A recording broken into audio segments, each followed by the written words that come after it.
नमस्कार रसिक श्रोते हो. GA जन्मशताब्दी निमित्ताने लोकमान्य ग्रंथालय, Varerkar Natya Sangh, Manthan cultural and social welfare society प्रस्तुत सादर करीत आहोत कथा GA. डोहासारखे डोळे, वेधक नजर, त्या नजरेमागील गहिरे भाव, त्यामागील संवेदनशील मन लपवण्यासाठीच गुरुनाथ आबाजी कुलकर्णी तथा GA कुलकर्णी यांनी काळा चष्मा वापरला का? GAंची कथा आपल्या हृदयाला स्पर्श करते, नवे चटका लावते, मन सुन्न करते, विचार करायला लावते, अंतर्मुख करते, मनात प्रश्न उभे करते. बहुधा प्रश्नाला उत्तर मिळत नाहीत, मग अस्वस्थता येते, मन खिन्न होतं, रित होतं. GAंची कथा सूचित करतात की माणसं मानवी मर्यादेच्या चौकटीतच वागणार, त्यांची मानवाची सुखदुःख त्याला भोगावीच लागणार, त्यातून सुटका नाही. तो नियती शरण आहे आणि आयुष्य हे क्षणभंगूर आहे. GAंच्या अद्भुत आणि गूढ कथातून वाचक काळाच्या पलीकडे जातात, जणू एखाद्या टाईम मशीनमध्ये बसून कल्पनाशक्तीने ते दुसऱ्या विश्वात जातात. तरी सुद्धा वाचकांच्या हातून वास्तवाचा दोर सुटत नाही, हेच GAंच्या कथेचं सामर्थ्य. मानवी जीवनाला काही प्रयोजन आहे का? त्याच्यावर नियंत्रण ठेवणारी शक्ती कोणती? त्या शक्तीचा हेतू काय? या विश्वाच्या पसाऱ्यात मानव का बरं येऊन पडलाय? त्यालाही सुखदुःख का भोगावी लागतात? त्याच्या जीवनयात्रेचं फलित काय? अशा प्रश्नांची उत्तरं GAंनी आयुष्यभर शोधली आणि आपल्या रूपकातून आणि मिथकातून कथामध्ये मांडली. रूपकांचं आणखीन कथांचं हे विश्व, अलौकिक विश्व त्यांनी निर्माण केलं. या कथा आपल्याला झपाटून टाकतात, वाचकांना हॉन्ट करतात. अशीच एक कथा ऑर्फियस. ऑर्फियस प्रवेशद्वारातून बाहेर आला आणि त्यानं समोर पाहिलं. परत जाण्याचा रस्ता फिकट सापाप्रमाणे वरवर चढत गेला होता. सूर्यप्रकाशात पहिलं पाऊल टाकता येईल ते विवराचं तोंड उंच एखाद्या लहान चांदणीप्रमाणे दिसत होतं. परंतु ऑर्फियसला आता या परप्रवासाची किंचितही भीती वाटली. एवढ्या धीट प्रयत्नानंतर युरिडिसीला आपण मृत्यूपासून सोडून पुन्हा आपल्याबरोबर आणलं. या आनंदानं त्याचं मन पाखरासारखं हलकं, उत्सुक झालं होतं. वर दिसणाऱ्या चांदणी बाहेर पडून स्वच्छ हवा, निळं आभाळ आणि हिरवं गवत यांच्यात येण्यासाठी पुन्हा अत्यंत अधीर झालं होतं. सर्पाने दंश केल्यावर काही क्षणातच युरिडिसीचं शरीर छाटलेल्या देठाप्रमाणे जमिनीवर आडवं झालं होतं. माणसाचा अभिमान नष्ट करून तो किती दुर्बल आहे हे दाखवणारा तो क्षण असा अकस्मात समोर उभा राहताच ऑर्फियस अगदी दिग्मूढ होत गेला होता. युरिडिसी नंतर त्याच्या आयुष्यातील दुसरा आनंद म्हणजे त्याचं तंतुवाद. स्वतःला सावरण्यासाठी आधार घ्यावा त्याप्रमाणे त्याने ते उचललं आणि बेभानपणे त्याची बोटं त्यावरून फिरू लागली. त्यातून संगीत निर्माण होऊ लागताच झाडाने मोहित होऊन मुळं उचलून मागोमाग यावं अशी माया त्याच्या वादनात होती. पण प्रहर झाला तरी त्या संगीताच्या लहरी तिच्या निर्जीव शरीरावरून वाहत तशाच फिरून गेल्या होत्या आणि हताशपणे त्यांनी आपलं तंतुवाद्य बाजूला ठेवलं. आता एकच अखेरची आशा उरली होती. मृत्यूनंतर युरिडिसी विदेही स्वरूपात प्लुटोच्या कृष्णलोकात गेली असली पाहिजे. त्या अंधार साम्राज्यात जाऊन स्वतःच प्लुटो पुढे तिच्या प्राणांची याचना केली पाहिजे. ही कल्पना येताच तो स्वतःच एकदम थरकला होता. त्या ठिकाणी कोणी मानव अद्याप सदैव गेला नव्हता आणि देवाच्या सान्निध्यात जाणं तर केवळ अशक्य होतं. त्या प्रदेशाच्या प्रवेशद्वाराशी सर्विरसचा 6 डोळ्यांचा अखंड पहारा होता. सर्विरसचा अंग कुत्र्याचं असून त्याला 3 मस्तकं होती आणि त्या साऱ्या भोवती सर्पांचा वेटोळा होता. त्या सर्विरसला वश करून घेऊन आत प्रवेश मिळवणं हा एकच आणि जवळजवळ अशक्य असा मार्ग उरला होता. त्यानं तात्काळ तंतुवाद्य उचललं आणि तो विवरातून खाली उतरू लागला. पायवाट वळत वळत धुसरपणे खाली नाहीशी झाली आणि गडद अंधार गोठत चालल्याप्रमाणे दोन्ही बाजूनी रेटू लागला. खडकांवरून अंधारच वेगाने वाहत उतरत असल्याप्रमाणे प्रपाताचे गंभीर ध्वनी घुमारू लागले. ऑर्फियसनं आपला हात समोर धरून पाहिला, पण तो अंधारात एकजीव होऊन गेला होता. तो एकदम थबकला आणि विस्मयानं समोर पाहू लागला. अकस्मात 6 रुद्र सूर्य उगवल्याप्रमाणे वर 6 धगधगीत गोल दिसू लागले आणि भोवती सतत हलणारी वेटोळी असलेली अजस्र तोंड स्पष्ट झाली. सर्प उतावळीपणे पुढे सरकला आणि हातभर सोडे दाखवत तोंड वासून त्याच्यावर झेपावला. ऑर्फियस झटकन मागे सरकला. एका खडकाच्या ओल्या सांदरीत त्याने स्वतःला सुरक्षित केलं. त्याचं शरीर भीतीने विरल्यासारखं झालं होतं, पण त्यानं थरथरत्या हातात तंतुवाद्य घेतलं आणि तो स्वतःशीच म्हणाला, आत्तापर्यंत हे वाद्य म्हणजे माझ्या आनंदाची ज्योत होतं, पण या क्षणी त्याला आता अस्त्रही झालं पाहिजे. हे वाद्या, आता खरी परीक्षा आहे. या काळीज वेळी तू मला एकाकी असहाय्य टाकू नको. त्याने संथपणे तंतूंच्या उभ्या रेषांना गोंजारायला सुरुवात केली. त्या घन अंधारात स्वरांच्या लहरीबरोबर नितळ सूर्यप्रकाश दिसू लागला. तोच सूर्यप्रकाश उचलून त्याच्या रंगछटा वाद्यातून निर्माण होऊ लागल्याप्रमाणे गीत प्रगट होऊ लागले. पाहता पाहता समोरील 6 सूर्य मावळल्यासारखे झाले. कुत्र्याची शेपटी असलेला सर्प मागे अंग ओढत ओढत वेटोळ्याने स्वस्थ झाला. ऑर्फियसची बोटं थांबली आणि वाद्य शांत झाले. तो पुढे सरकला आणि हलक्या पावलांनी प्रवेशद्वारातून आत आला. त्यानं आत प्रवेश करताच घोंगावत असलेला वारा आक्रंदनानं भरून गेला आणि अदृश्य पंख भोवती फडफडत असल्याप्रमाणे तेथील बंदिस्त जीव त्याच्या भोवती कुजबुजू लागले. मला इथून सोडव, मला अद्याप जगायचंय, मला इथून जगायचंय, मला इथून सोडव, जगायचंय मला जगायचंय. त्या जीवांच्या अतृप्त वासना, अपुरी स्वप्न यांच्यामुळे सारा अंधार एकदम कुंद झाला आणि ऑर्फियस त्यात बावरून गेला. जिवंत असता वैतागानं अनेकदा मृत्यूला साथ घालणारी माणसं मृत्यू खरोखरच आल्यावर पुन्हा आता त्याच दायक आयुष्याकडे जाण्यासाठी हैराण होतात. हे पाहून त्याला फारच विस्मय वाटलं. मृत्यूपूर्वी वेदना, मृत्यूत वेदना आणि मृत्यूनंतर वेदना, आणि तरीही सगळे ज्याचा परिणाम आहे त्याच आयुष्याकडे पुन्हा परत जाण्याची एवढी आसक्ती. या साऱ्याबद्दल त्याला फार गूढ वाटू लागलं.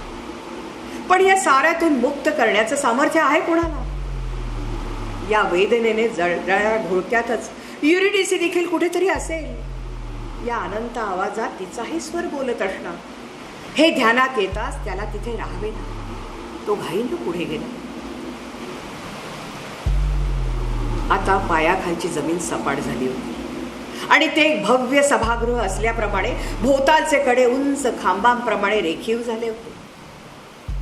ऑर्फियस मध्यभागी येताच साऱ्या अंधाराचे डोळे त्याच्यावर खिळल्यासारखे झाले. समोर एका विशाल आसनावर 2 आकृती बसल्या होत्या, देव आणि देवता. पण देवाच्या उग्र डोळ्यांकडे पाहताच त्याचं अंग भयाने थरथरू लागलं आणि तो पाठ वळवून उभा राहिला. तू एक मानव असूनही या ठिकाणी सदेह येऊ शकलास? आश्चर्य आहे. प्रवेशद्वारावरील रक्षकाने देखील तुला आत येऊ दिलं, हे नवलच आहे. देवते, देवा, यात नवल काहीच नाही. म्हणजे? हा मानव म्हणजे ऑर्फियस आहे. ऑर्फियस? हो, याच्या संगीतानं शिलाखंड जागे होतात आणि असा स्वर ज्याच्या ताब्यात आहे तो मानव केवळ क्षुद्र मानवच राहत नाही. राजन, तुम्ही म्हणता त्याप्रमाणे तो स्वर मला मिळाला आहे, पण त्यात माझा मोठेपणा काहीच नाही. माझं सामर्थ्य मर्यादित आहे. माझ्या संगीतानं शिलाखंड हलतात हा चमत्कार आहे खरा, पण त्यावर माझं वर्चस्व असं काही नाहीच. कारण माझ्या संगीतानं एका मृत शरीराला जिवंत करणं मला शक्य होत नाही. देवा. ऑर्फियस, देवा, तुला एक गोष्ट अद्याप उमगली नाही. कोणती? अरे, देवांकडून मानवाला अशी दुर्लभ देणगी मिळते, त्यावेळी तो इतर मानवांपेक्षा श्रेष्ठ होईल, पण तिच्यामुळे तो कदापि प्रत्यक्ष देव मात्र होणार नाही. अरे तुला जर संगीताच्या सहाय्यानं मृतदेह सजीव करता आले तर तू आणि आम्ही देव यात फरक काय राहिला? मग मृत्यू म्हणजे हर घडी होणारी पण सहज बदलता येणारी एक क्षुद्र घटना ठरली असती आणि नियतीच्या कठोर नियमांनाही काही सामर्थ्य उरलं नसतं. पण स्वरांचं भरजरीत रंगीत वस्त्र निर्माण करून तू माणसाच्या आयुष्याची भीषणता क्षणभर झाकू शकतोस, ही देखील फार मोठी शक्ती आहे. देवा, प्रत्यक्ष देवानी देखील तुझी स्तुती करावी असं तुझं संगीत असेल तर मला ते ऐकायचंय. जशी आज्ञा देवते.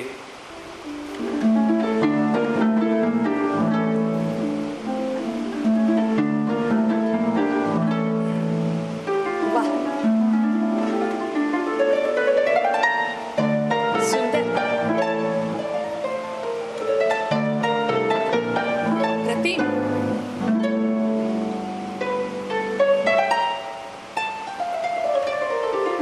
पुरे पुरे ऑर्फियस, पुरे.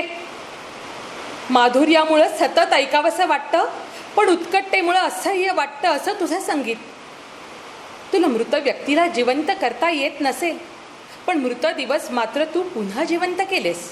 ऑर्फियस, देवा, तिला सतत यातना देत असलेलं दुःख तू जास्तच तीव्र केलंस. ते कसं?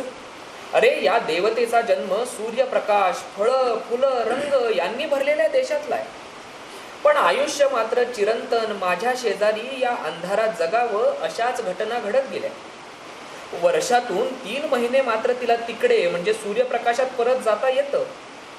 तो अवधी तिला स्वर्गीय देणगीसारखा वाटतो आणि मला मात्र शिक्षेसारखा भासतो. देवा, मला क्षमा करा. माझ्या स्वार्थामुळं मी तसं केलं. माझी पत्नी युरिडिसी सर्पदंशामुळे मृत्यू पावली आणि येथे असलेल्या लक्षावधी सावल्यातच ती सध्या कुठेतरी आहे. हो, येथे असलेल्या लक्षावधी सावल्यातच ती सध्या कुठेतरी आहे. 3 महिन्यांच्या विरहाचा तुम्हाला अनुभव आहेच. पण युरिडिसी सदैव अंधारात व मी सूर्यप्रकाशात. असा चिरंतन विरह मी कसा सहन करू? तिला आपण परत करावं ही याचना करण्यासाठीच मी येथे आलो आहे. तिला परत जाऊ द्या देवा. असे स्वर निर्माण करणाऱ्या ऑर्फियसला दुःखी करू नका. पण ऑर्फियस, देवा, तू काय मागत आहेस याची तुला कल्पना आहे का? तू माझं साम्राज्य, माझा प्राणच मागतोयस. अरे प्रत्येकानं आपल्या प्रिय व्यक्तीसाठी अशी याचना केली आणि येथे आलेल्या प्रत्येक जीवाला जर मी परत पाठवू लागलो तर शेवटी येथे आम्ही दोघंच राहू. मग माझ्या अस्तित्वाला काही अर्थच राहणार नाही. तसं नाही अरे देवा. म्हणजे तो माझ्या स्वतःच्याच विनाशाचा क्षण आहे हे तुझ्या ध्यानात कसं येत नाही? पण एकटी युरिडिसी गेली तर तुमच्या साम्राज्याला काहीच झळ पोचणार नाही आणि याच्याप्रमाणे प्रत्येक जण इथे येऊन याचना करील ही भीती देखील अनाठायी आहे. युरिडिसीला आता त्याच्याबरोबर जाऊ द्या राजन. आणि हे घडणं अशक्यच असेल तर मला तरी आता तिच्या शेजारी इथे राहू द्या. हे तू असंच काहीतरी म्हणणार याची भीती वाटतच होती मला. एक गोष्ट ध्यानात घे, प्रत्यक्ष देवदेवतांना देखील नियतीचे नियम चुकलेले नाहीत. देवा, अरे मृत्यूनं स्पर्श केल्यावर मी ते जीव इथं स्वीकारतो. पण ज्याप्रमाणे तुला किंवा युरिडिसीला अमर करण्याचं मला सामर्थ्य नाही त्याचप्रमाणे नियतीने तुझ्यासाठी राखून ठेवलेल्या क्षणाआधी तुला मृत्यू देण्याचंही मला सामर्थ्य नाही. तुला इथं येण्याचा क्षण अद्याप फार दूर आहे. नको, युरिडिसीलाच परत सूर्यप्रकाशात जाऊ द्या. आणि ऑर्फियस काय, युरिडिसी काय, आज ना उद्या इथे परत येणारच आहेत. तू म्हणतेस तेही खरंच आहे. ऑर्फियस, देवा, अद्याप कधी मानवाच्या बाबतीत घडलं नाही ते तुझ्या बाबतीत घडतंय. हा, पण तो केवळ अपवाद आहे हे विसरू नकोस. अपवाद? हो, युरिडिसी तुझ्या बरोबर येईल पण एका अटीवर. अट? कोणती अट? सांगतो. तुम्ही दोघं प्रत्यक्ष सूर्यप्रकाशात जाईपर्यंत ती तुझ्या मागोमाग येत आहे की नाही हे तू वळून पाहता कामा नये, नाहीतर ती तात्काळ परत येईल. राजेश्वरा, तुमच्या कृपेला मर्यादा नाही. युरिडिसी मला कायमची अंतरली होती. तिला पुन्हा मिळवण्याची संधी मिळाली असता मी मनावर तेवढा ताबा ठेवणार नाही. असं कधी घडेल का देवा? मला तुमची अट मान्य आहे देवा, मला तुमची अट मान्य आहे. ऑर्फियस, जा जा आणि सूर्यप्रकाशानं निथळत असलेल्या फुलांच्या सान्निध्यात सुखी राहा. प्रणाम देवते, प्रणाम देवा. माझं मन उंच दिसणाऱ्या प्रकाश चांदणी बाहेर पडून स्वच्छ हवा, निळं आभाळ आणि हिरवं गवत यांच्यात पुन्हा येण्यासाठी अत्यंत अधीर झालंय. युरिडिसी, चल माझ्या मागोमाग चल. युरिडिसी, तू नव्हतीस तेव्हा मला सर्वत्र तूच दिसत होतीस. तू गेल्यावर माझ्या तंतुवाद्यातला स्वरच नाहीसा झाल्याप्रमाणे घडलं होतं ग. गेल्या वसंत ऋतूतील तो प्रसंग तुला आठवतो का ग? कोणता? मी टेकडीच्या पायथ्याशी झऱ्याकाठी होतो आणि तू वर फुलं गोळा करत होतीस. मी तुला हाक मारताच तू तशीच फुलांच्या गालिच्यामधून धावत आलीस. तुझी पावलं जिथून धावली ना तिथं तुझ्या मागे एक पट्टा उमटत आला होता आणि तुझी पावलं पॉपीच्या पाकळ्यांनी लाल लाल होऊन गेली होती. आता तर मला असले क्षण जास्तच उत्साहानं गोळा करायचे आहेत. आयुष्यातील प्रत्येक क्षण म्हणजे केवळ काळाचा एक कण न करता एक सुगंधी अनुभव, एक चिरंतन स्मृती होईल अशा तऱ्हेनं मला आता तुझ्यासह जगायचं आहे. होय, मला ते सारं आठवतं. पण ऑर्फियस, काय? त्या हिरवट दिवसात आपण अगदी वेडे होतो ना. आता मला ते सगळं भाबडं बालिश वाटतं. पॉपीची फुलं काही काळानं मातीमोल होतील आणि त्यांच्या रंगाने रंगलेली माझी पावलं देखील अमर नाही. फुलांनी भरलेलं झाड काय आणि ती फुलं अंगावर घडणारी मी काय, दोघंही कधीतरी पान मोकळे होऊन आडवे होणार हे त्यावेळी मला कधी जाणवलंच नव्हतं. उत्कट आनंदाचे आपण गोळा करत असलेले क्षण म्हणजे अखेर मृत्यूच्याच हातातील मणी आहे हे मला आता उमजतं. अशी का झाकवली असे युरिडिसी तू? आपण त्यावेळी फार फार वेडे होतो. आपलं आयुष्य अनंत आहे या विश्वासानं आपण सुखात रमून गेलो होतो. आपण अनेक वृद्ध जर्जर माणसं पाहिली, पण ती चित्र म्हणजे आपलीच भविष्यातील प्रतिबिंब आहे हे तुला काय मला काय कधी जाणवलंच नाही. तू पूर्वी असं कधी बोलत नव्हतीस. अगं तुला झालंय तरी काय? सगळ्यांनाच मृत्यू अटळ आहे ही गोष्ट तुला मला पूर्वी कधी माहीत नव्हती की काय? तू चुकलास. माहीत असणं निराळं आणि स्वतःच्या हाडामांसात मृत्यू भोगणं निराळं. तू तो भोगला नाहीस, मी तो भोगलाय. आणि त्यामुळेच हिरवी झाडं आणि स्वच्छ मनमोकळा प्रकाश पाहायला मी इतकी आतुर झाली. सारं संपून जाणार हे समजल्यामुळेच मी इतकी अधीर झाली. आता तू घाई कर. आत्ताच मला बाहेरची मोकळी हवा जाणवू लागली. त्याला गुलाबाचा गंध आहे आणि तिच्या प्रकाशाशी असलेली ओळखही. ते पहा सूर्यप्रकाशात जाणारं प्रवेशद्वार अगदी थोड्या अंतरावर आणि गवताच्या लवलेल्या पात्यावरचं लाल ठिपक्यांचं फुलपाखरू पहा. तू दमलायस ऑर्फियस? ऑर्फियस, एकदम असा थांबलास का? मी विचार करतोय. देवा, असा निर्णय घेण्याचं स्वातंत्र्य तू माझ्यावर का लादलंस? कोणत्या आधारानं मी निर्णय घेऊ?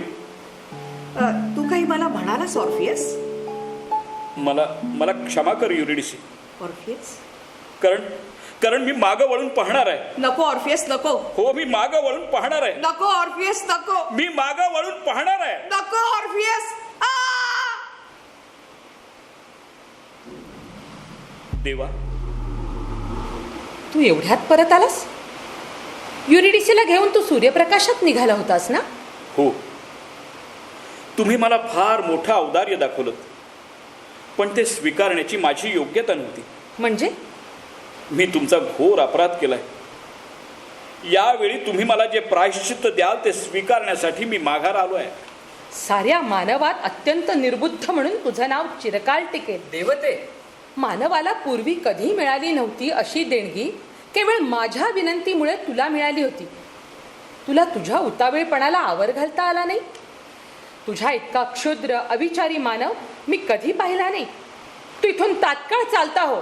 देवते, तुझा समज चुकीचा आहे. चुकीचा कसा? हो, अत्यंत उतावीळ झाल्यामुळं त्यानं मागं वळून युरिडिसीकडे पाहिलं नाही. मग पूर्ण विचारांती वळून पाहिल्यावर युरिडिसी नाहीशी होणार याची स्पष्ट जाणीव ठेवूनच त्यानं तिच्याकडे वळून पाहिलं. होय ना ऑर्फियस? होय देवा. म्हणजे युरिडिसीनं नाहीच होऊन परत या यातनास्थळी यावं म्हणून तू मुद्दामच मागं वळून पाहिलंस, होय ना? होय. मग या ठिकाणी प्रथम येण्याची यातायात तू का केलीस? पूर्वी कधीही घडली नव्हती अशी गोष्ट घडवण्यास तू मला व्यर्थ कशाला भरीस टाकलंस? कारण त्यावेळी युरिडिसी परत मिळवावी या एकाच गोष्टीवर लक्ष देऊन मी मूढ झालो होतो.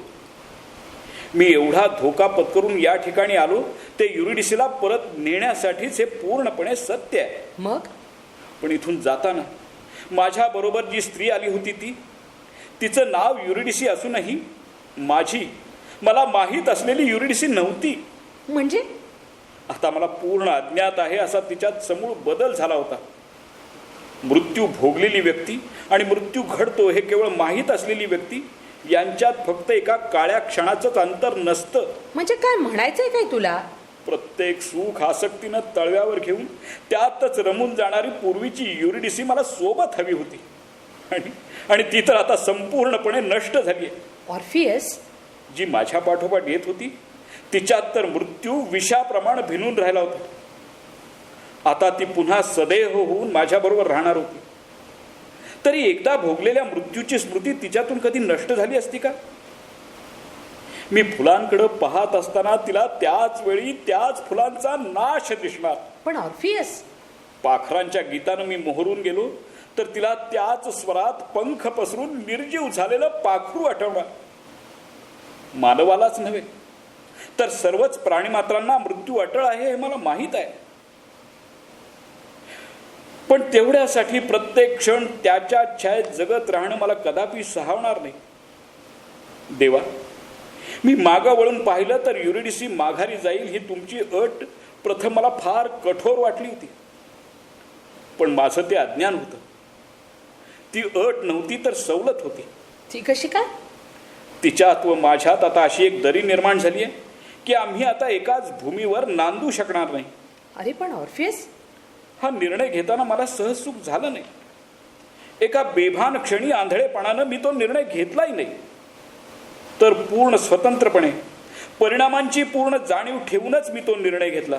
म्हणजे आणि त्याचं प्रायश्चित्त उघड्या डोळ्यांनी स्वीकारायला मी आपण होऊन येथे परत आलो आहे. आता तुला आणखीन प्रायश्चित्त हवं कशाला? या ठिकाणी तुला तुझ्या कृत्यांमुळे युरिडिसी सतत वेदनेनं तळमळेल. तिचा आर्तस्वर तुला पृथ्वीवरील सर्व आवाजात ऐकू येत राहील. असला निर्णय घ्यावा लागणारा क्षण तुझ्या आयुष्यात आला, हीच तुला शिक्षा आहे आणि ती तू भोगली आहेस. आता तू इथून जा आणि परत पुन्हा कधी माझ्या समोर येऊ नकोस. जशी आज्ञा देवते. थांब ऑर्फियस, क्षणभर थांब. देवा, अद्यापही युरिडिसी तुला प्राप्त होऊ शकेल, पण एका अटीवर. नको आता देवा, पुन्हा ते सारं नको. असं होणार नाही असं निक्षून सांगून अनिवार्य अशी आज्ञा द्या. पण पुन्हा एकदा स्वतंत्रपणे तसा निर्णय घ्यायची संधी किंवा शाप मला देऊ नका. आणि जर मलाच जबाबदारीनं पुन्हा निर्णय घेणं अटळच असेल तर मी तो कोणत्या निकषानं घ्यावा हे समजण्यासाठी मला पूर्ण ज्ञानाचा आधार तरी द्या. अरे, तुझी वेदना मला कळत नाही असा समज करून घेऊ नकोस. पण ऑर्फियस, देवा, तू म्हणतोस ते संपूर्ण ज्ञान, परिपूर्ण ज्ञान देवाधिदेवाला जरी प्राप्त झाला आहे की नाही कुणास ठाऊक. म्हणजे अरे, जर परमेश्वर अगम्य आहे तर तो खुद्द स्वतःलाही अगम्यच आहे. ज्ञान ही सतत घडत राहणारी एक प्रक्रिया आहे. म्हणूनच अंतिम ज्ञान या शब्दांना अर्थच नाही. म्हणजे अरे, परिपूर्ण झालं की ज्ञान मरतं आणि ज्ञान असेल तर ते परिपूर्ण होत नाही. कसं? आता माझंच पहा ना. मी तुला परत पाठवलं त्यावेळी माझं जे ज्ञान होतं त्यात तू आल्यावर थोडी भर पडली. तुझ्यापेक्षा जास्त कण माझ्याजवळ असतील इतकंच. तू काय, मी काय या एका विश्वव्यापी प्रक्रियेतील अणुरेणू आहोत आणि ही ज्ञानाची पहिली पायरी आहे. देवा, हो, मी ठरवलंय. काय? युरिडिसी तुझ्यापाशी राहील ते वर्षातून फक्त 6 महिने. काय? फक्त 6 महिने? हो, आणि उरलेले 6 महिने ती इथं या अंधारात राहील. पण सम्राट, थांब, माझं पूर्ण ऐकून घे. हे बघ, आत्ता देखील तिच्यातील मृत्यूची स्मृती तेवढीच तीव्र राहील हे खरं, पण मी हे तुझ्या हितासाठी करत. हितासाठी? हो, कारण जर तू एकटाच राहिलास तर वाहत्या क्षणिक सुखात रमून जाशील आणि ते सुख आणि ते उपभोगणारा तू कधीतरी संपून जाणार याचं तुला भान राहणार नाही. या उलट युरिडिसी तुझ्या शेजारी असल्यास तुझ्या हातून असला वेडेपणा घडणार नाही. तुला तुझ्या आयुष्याच्या क्षणभंगुरतेचं चांगलं भान राहील. पण सम्राट, आणि मी काय म्हणतो ते नीट ऐकून घे. याच भानामुळे तुझ्यातील सौंदर्यासक्ती जास्त उत्कट होऊन तुझं आयुष्य उजळून जाईल. अरे क्षणभंगुरतेनं माणसानं विषण्ण का व्हावं हेच मला समजत नाही. अरे तो तर तुमच्या आयुष्याचा बोधस्वर आहे. कसा? हे पहा, सौंदर्यासक्तीमुळे तुला मृत्यूची भीती वाटणार नाही. अति उत्कट सौंदर्याचे क्षण आणि अंत्य क्षणाला तृप्ती यापेक्षा तुला आयुष्यात अधिक काय हवं? तू विचार कर आणि माझी देणगी स्वीकार. धन्यवाद देवा, धन्यवाद. ऑर्फियस, मी आले. युरिडिसी, पुन्हा भेटलीस. हो. मला क्षमा कर. मी फार मोठा अपराध केला होता, पण तो आनंदानं नव्हे तर डोळसपणे केला होता. आता आपणाला 6 महिने तरी स्वच्छ प्रकाशात घालवता येतील. आता माझ्याबरोबर चल, आपण समजूतदार डोळ्यांनी पुन्हा एकत्र राहू. ऑर्फियस, काय? मी सारं ऐकलं आणि उमगलं. तुझा निर्णय अतिशय कठोर होता.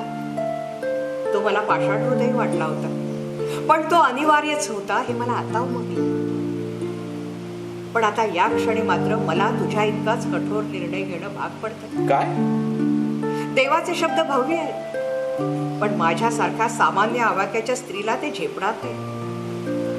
पाण्यावरून ज्याला सहजपणे चालतही जाता येतं, त्याचे शब्द पोहायलाही न येणाऱ्याला कसे मार्गदर्शक होतील?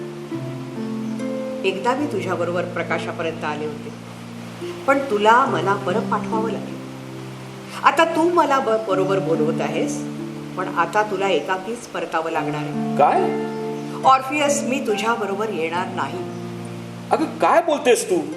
निराशेमुळे तर तुला नाही, तसल्या निराशेमुळे मी नकार देत नाही. आता देखील मी माझ्या स्वार्थाचाच विचार करते, पण हा स्वार्थ जास्त डोळस आहे. कसा? हे बघ ऑर्फियस, आता मी पुन्हा प्रकाशात जाऊन जगू लागायचं म्हणजे काय परिणाम होतील? तुला काय, मला काय, पूर्वीचं भाबडं निरसं सुख कदापि मिळणार नाही.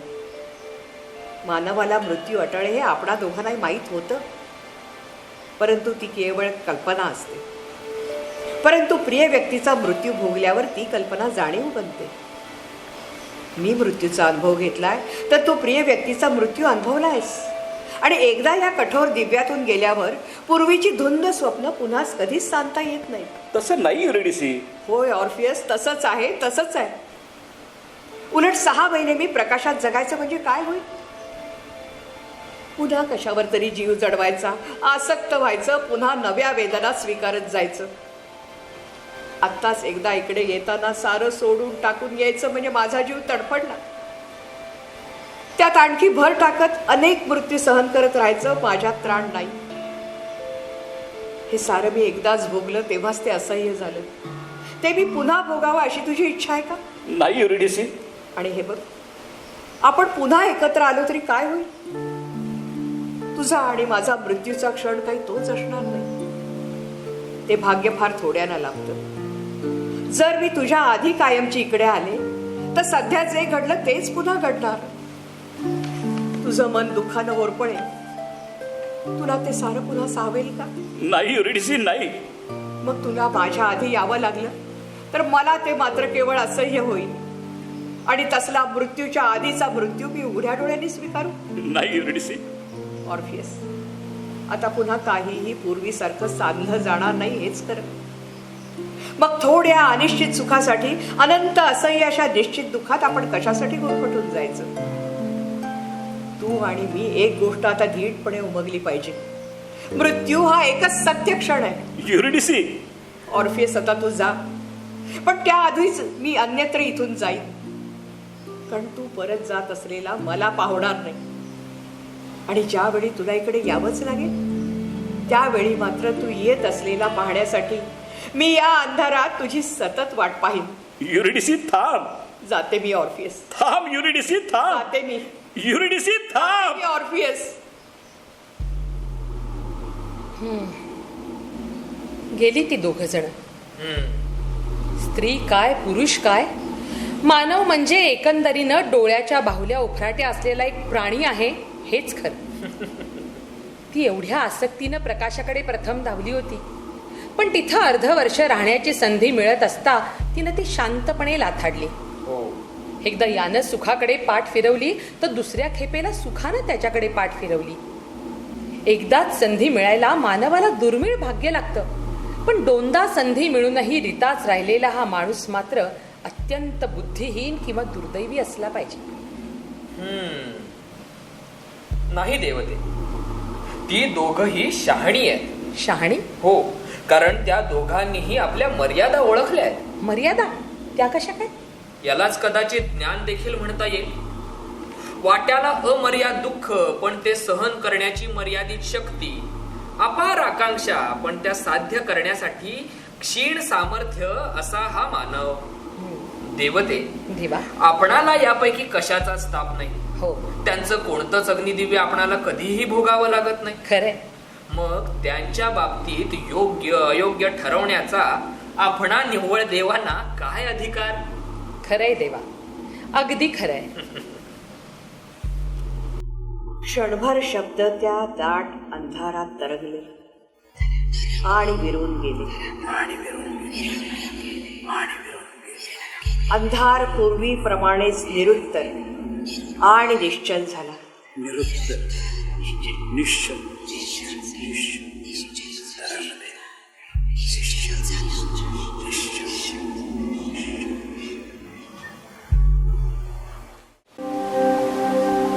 जीए माणूस घाणे होते. त्यांना माणसात रमायला आवडायचं नाही, हा त्यांच्यावर होणारा नेहमीचा आरोप. पण त्यांच्या कथात मात्र विविध रंगी जिवंत पात्र गजबजलेली असतात. त्यांच्या पत्रांचे 4 खंड प्रसिद्ध झालेले आहेत. ही पत्रही लांबलचक आहेत. बेळगावच्या कविवर्य शंकर रामाणींना लिहिलेलं त्यांनी पत्र 10 पानांचं तरी असेल. जीए माणसांपासून अलिप्त गंभीर होते, पण पत्रात दिसणारे जीए कसे आहेत? मिश्किल, विद्वत्तेचं प्रदर्शन नाही, जगण्या वागण्यात शिस्त, वैयक्तिक आयुष्य आणि एकांत जपणारे. चित्रकार आणि लेखक सुभाष अवचट यांनी चित्रकार असलेल्या जीएनवर एक पुस्तक लिहिलं. जीए एक पोर्ट्रेट. त्याच्या मुखपृष्ठावर रंगवलंय जीएनचं घर आणि त्याला लावलेलं भलं मोठं कुलूप. जीएनी मौच्या श्रीपू भागवतांना लिहिलेलं पत्र अतिशय सुरेख आहे. त्या पत्रामध्ये कथा, कविता, नवीन प्रतिमा कशा असाव्या यावर जीएनी सहज म्हणून जे भाष्य केलंय ते आहे. शिवाय लेखकांकडून पुन्हा पुन्हा लिहून घेणं ही श्रीपू भागवतांची खासियत होती. त्या श्रीपूंची थोडीशी थट्टाही जीएनी केलेली आहे. जीए कुलकर्णी, केई बोर्ड्स कॉलेज, धारवाड. सनबिगी, आपलं पत्र प्रथम माझ्या बेळगावच्या पत्त्यावर गेलं आणि तिथून ते मला काल संध्याकाळी मिळालं. आपण बेळगावचा पत्ता लिहिलात हे एका दृष्टीने योग्यच आहे. कामाकरता जरी मला धारवाडला राहावं लागत असलं तरी माझं खरं मन बेळगावातच असतं. आपल्या पत्रानं मला फार आश्चर्य वाटलं. गेल्या वर्षी मी गोष्ट पाठवली, एवढ्या अवधीनंतरही ती तुमच्या ध्यानात राहिली याचं आश्चर्य मला वाटलं. एवढी लांबलचक आठवण माझ्या बाबतीत मी ज्यांचे पैसे द्यायचे आहेत त्यांच्यातच दिसून येते. पण हे आश्चर्य उडाल्यावर मात्र मी थोडासा खजील झालो. सत्यकथेमध्ये एखादी कथा प्रसिद्ध होणं हे माझ्यामध्ये एक मूल्य आहे आणि त्यामुळे माझ्या काही कथा प्रथम मी सत्यकथेकडेच पाठवल्या होत्या. एक तर मला काहीही लिहायला फार उशीर लागतो. आधीच 2-3दा लिहिल्याखेरीज माझं समाधान होत नाही. नंतर ते आपल्याकडे पाठवायचं म्हणजे तर पुन्हा त्यावर साफसफाई करावी लागते. सहजासहजी फुलांचा वास घ्यावा याप्रमाणे एखादी सुंदर कथा लिहिणाऱ्या लेखकांचा मला विलक्षण हेवा वाटतो. आता गंगाधर गाडगिळांचाच पहा. त्यांच्यामुळे मी माझ्या 7-8 कथा तरी बैरागी उद्वेगानं अंगाला राख फासतो ना, तशा फाडून टाकल्या असतील. त्यांच्या साऱ्या कथांमध्ये जो निर्भरपणा आहे, जोंधळ्याच्या शेतात दगड फेकताच पाखरं भुर्र दिशी उडावे त्याप्रमाणे त्यांच्या जाणीवेतून जे तरंग उठतात ते अत्यंत आकर्षक, सहज आणि मला अत्यंत खिजवणारे असतात. आता कसंही पत्र लांबलंच आहे, तेव्हा थोड्या गोष्टी स्पष्टच लिहून टाकतो. कारण हे जबरदस्त पत्र पोचल्यावर जर आपल्याकडून पुन्हा काही आलंच तर पुन्हा पत्र लिहिशील तर गृहस्था तुझ्यावर कायदेशीर इलाज करीन अशी नोटीसच यायची. तेव्हा मी या संधीचा पूर्ण फायदा घ्यायचा ठरवलेला आहे. सत्यकथेनं ज्याप्रमाणे चांगल्या लेखकांना आणि कवींना उत्तेजन दिलं, त्याप्रमाणे त्याच वेळी बऱ्याच कवी लेखकांना सपशेल ठार किंवा जखमी केलेलं आहे. माझंच उदाहरण पहा. एकेकाळी दर महिन्याला मी सत्यकथेकरता एक कथा लिहित असे आणि त्या सगळ्याच भिकार होत्या असं तर नाही. त्यातली एक कथा तर त्यावेळच्या संपादकांना इतकी आवडली की जे लोकप्रिय होणार असं छापील भविष्यही त्यांनी त्यात घातलं. आता ते खरं झालं नाही यात त्यांचा दोष नाही, कारण 5-6 महिने मी छट पेन हातात धरलं नाही. आधीच वर सांगितल्याप्रमाणे मला लिहायला वेळ लागतो आणि त्यात ही भर. म्हणजे वर्षभर तुमच्याकडे काही आलं नाही तर त्याला जबाबदार एका दृष्टीने तुम्हीच आहात. माझ्यातला कवी तर स्पष्ट मेलाच. आपण कवी व्हावं असं मला अगदी शाळेत असल्यापासून वाटे. अजूनही कित्येक वेळा तो मनाला हुरहुर लावणारा संधी प्रकाश पसरला ना, म्हणजे मनाची पाल चुकचुकतेच की 2-4 गीतं जरी आपल्याला लिहिता आली असती तरी थोडं समाधान होतं. मी जर काही लिहिलं तर ते सत्यकथेकडे पाठवावं अशी नुसती कुणाची सूचनाही मला नको, कारण माझा हेतू तोच तर आहे. सध्या माझ्याजवळ फक्त 2 अर्धवट लिहिलेल्या कथा आहेत. या 2 कथा पूर्ण करायला मला बराच वेळ लागेल आणि त्याही मला ताबडतोब पाठवता येतील की नाही याबाबत मला जरा शंकाच आहे. तुम्ही पत्र पाठवलंय म्हणून हे शिष्टपणाचे ढोंग करतोय असं मात्र नाही. हा, सत्यकथेमध्ये गोष्ट छापून येण्याच्या प्रश्नाबद्दल मी अगदी तत्वहीन आहे. ती येण्याकरता मी कोणत्याही भल्याबुऱ्या मार्गाने जाईन, तेव्हा त्याबाबत गैरसमज नको. मी इथल्या कॉलेज लायब्ररीचा चेअरमन आहे आणि मौज सत्यकथा मी कॉलेजसाठी आणवलेली आहे. इथल्या मराठी बोलणाऱ्या वाचणाऱ्या लोकांची मतं काय आहे, अर्थात माझ्या परिचयातल्या, ही जर मला समजली तर एक विशिष्ट दृष्टिकोन तुम्हालाही समजेल. ही मंडळी सत्यकथा आणि मौज अत्यंत आस्थेनं वाचतात. ही पुशी रेगे, करंदीकर, गाडगीळ ही मंडळी काय करतात हे जाणून घेण्याची त्यांची इच्छा असते. पण त्यांचा पिंड एका विशिष्ट काव्यावर वाढल्यामुळं त्यांची मनोभूमिका शिलावस्थेची झालेली आहे. शास्त्राप्रमाणे काव्यातली प्रतीकं बदलत जातात हे अद्याप त्यांना मान्य झालेलंच नाही. एनर्जी म्हणतात ती कुठे आहे दाखव, असा प्रश्न विचारणं आज शास्त्रात वेडगळपणाचंच ठरेल की नाही. कविता काय सांगण्यासाठी आहे या प्रश्नाचं त्यांना उत्तर हवं असतं. काव्यात कथा किंवा उपदेश असतोच, या भूमिकेवरूनच त्यांचं परीक्षण असतं. मी मराठी शाळेत असताना आमच्या मास्तरांच्या मनातला गोंधळ मला अजूनही आठवतो. काय या हल्लीच्या कविता, यांना चालच लागत नाही. आणि या चालीचं उदाहरण म्हणून ते मोरोपंतांची एक आर्या म्हणून दाखवते. एखादी भावना, प्रतिमा निव्वळ काहीही न सांगता एखाद्या सुंदर तरुणीप्रमाणे आकर्षक तऱ्हेने उभं राहू शकते तिच्या बाजूला खटाव मिल्सची जाहिरातच पाहिजे असं नाही, हे काही त्यांना पटत नाही. दुसरं म्हणजे शब्दांच्या फक्त अर्थाचीच त्यांना कल्पना आहे. शब्दांमुळे प्रतिमा निर्माण होतात. काही शब्द भावसूचक असले तरी त्यामुळे चित्र उमटतात. हे सारं त्यांना थोतांडच वाटतं. फॅन्टसी यासारखा चित्रपट त्यापैकी बऱ्याच जणांना आचरट वाटतो. उशी रेगे यांच्या त्या ओळी, झाड माझे लाल जाला आग्रहाची लाख पाने, यामुळे कारवारच्या हिरव्यागार रानात अग्निजिभेप्रमाणे दिसणारं पळसाचं झाड, त्या पानांच्या होणाऱ्या जिभा, नंतर ते झाड नसून एक माणूस उभा आहे. पानांच्या जिभा होतात, जिभांच्या कविता होतात, लाल भडक रंगामधून त्याच रंगाचा आवाज ऐकू येतो. अर्थात एका क्षणी एका व्यक्तीच्या मनात उमटलेली ही चित्र आहेत. सगळ्यांना तीच दिसली पाहिजेत किंवा त्याच व्यक्तीलाही साऱ्या वेळी तीच दिसली पाहिजेत असं नाही. या साऱ्या प्रतिमा त्यांना समजतच नाहीत. मुंबई बंदर आणि मर्ढेकरांची जणू न्हालेली गर्भवती, यामध्ये त्यांना कोणतंच साम्य दिसत नाही. काही कवी विचारच मुळी प्रतिमेत करतात. हा विचारच मुळी त्यांना हास्यास्पद वाटतो. प्रतिमा पाहण्याची असमर्थता हे मला वाटतं त्यांच्या नवकाव्यावरच्या रागाचं एक महत्वाचं कारण आहे.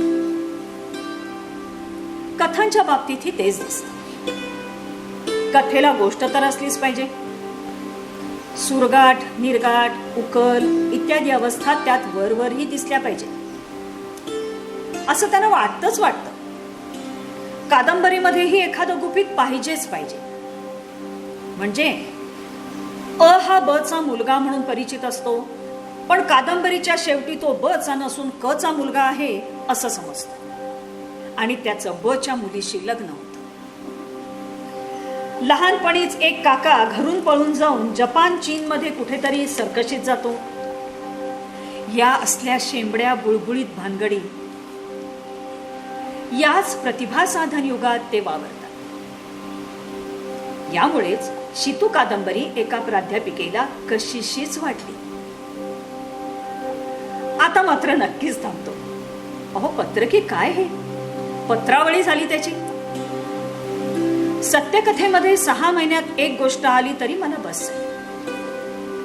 मागच्या दिवाळी अंकाच्या जाहिरातीत तुम्ही माझं नाव घातलं हे पाहून घरात माझा भाव एवढा वाढला.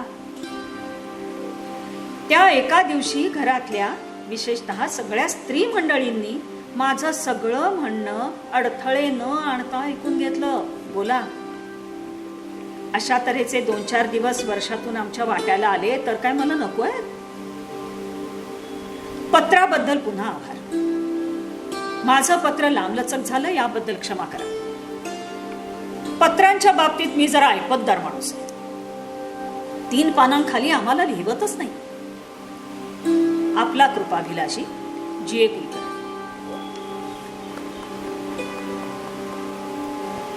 बेळगाव नावाच्या गावास पावलं जरी दूर भटकत गेली तरी तुझ्या आठवणीची बुद्धी सतत माझ्याजवळ राहिली.